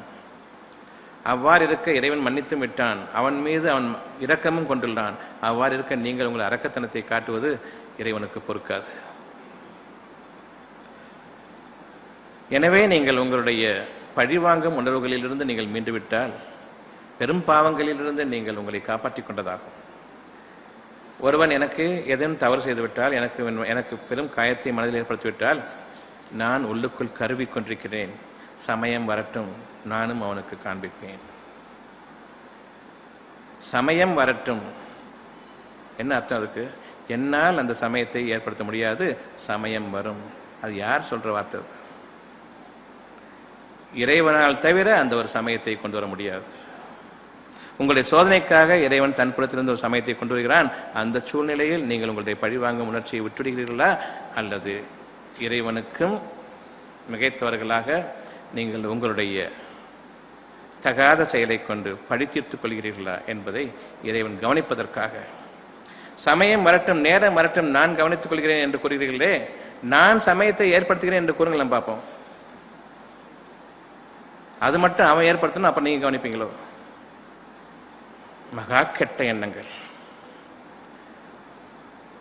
மிகவும் இறைவனுக்கு நன்றி கெட்ட துரோக எண்ணங்கள். பழிவாங்கும் உணர்ச்சிகள் மட்டும் உங்களுக்கு இல்லை என்றால் என்றோ நாம் உயர்ந்திருப்போம். ஆகவே உங்களுக்கு ஒரு தீங்கு ஏற்படுத்திவிட்டால் அதை புறக்கணியுங்கள், அலட்சியப்படுத்தி விடுங்கள். இறைவன் உங்களுக்கு போதுமானவன். அதன் காரணமாக என்ன ஒரு அற்ப சுகம் அடைவீர்களோ அதற்கு மேலாக அவர்கள் மனம் பாதிக்கும் அளவுக்கு உங்களுடைய தகுதிகளை உயர்த்துவானே, அவர்கள் வெம்பி ததும்பி விடுவார்கள். உங்களுடைய உயர்வை கண்டு சகிக்க மாட்டார்கள். அந்த வேதனை மிகப்பெரியது. நீங்கள் அறிய மாட்டீர்கள். இறைவன் தண்டனையை அளிப்பதில் உறுதியானவன். நீங்கள் அளிக்க முடியாத தண்டனையை அவன் அளிப்பான். இன்னும் நீங்கள் அவர்களை மன்னித்துவிடுகிறானால் நிச்சயமாக இறைவன் அவர்களை மன்னித்து அவர்களையும் உயர்வாக்குவான். இன்னும் உங்களுடைய நன்மைகளை அதிகமாக்குவான். உங்களுடைய அந்த இருதயத்தில் வைத்து அவனை நீங்கள் கண்ணியப்படுத்தக்கூடிய அந்த செயலுக்குரிய மகத்தான கூலி நமக்கு நெருங்கி இருக்கிறது. இன்று முதல் நம்பிக்கை கொண்ட மனிதர்களாக உங்களுடைய இருதயத்தில் எது நன்மையாக இறங்கிவிட்டதோ அதை மட்டும் பின்பற்றுங்கள். எந்த அளவுக்கு நான் கூறினேனோ அவ்வளவையும் ஞாபகம் வைத்துக் கொண்டிருக்க வேண்டிய அவசியம் இல்லை.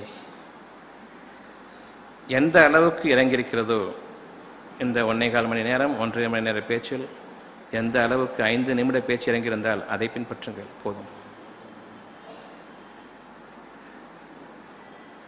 முடிந்த அளவுக்கு ஞாபகப்படுத்திக் கொள்ளுங்கள். மறந்துவிட்டதை பற்றி நீங்கள் கவலைப்பட வேண்டாம். இருதயத்தில் இறங்கிவிட்டது. நேரத்தின் போது தானாக அது உங்களுடைய இயற்கையான குணமாக வெளிப்பட்டு வரும்.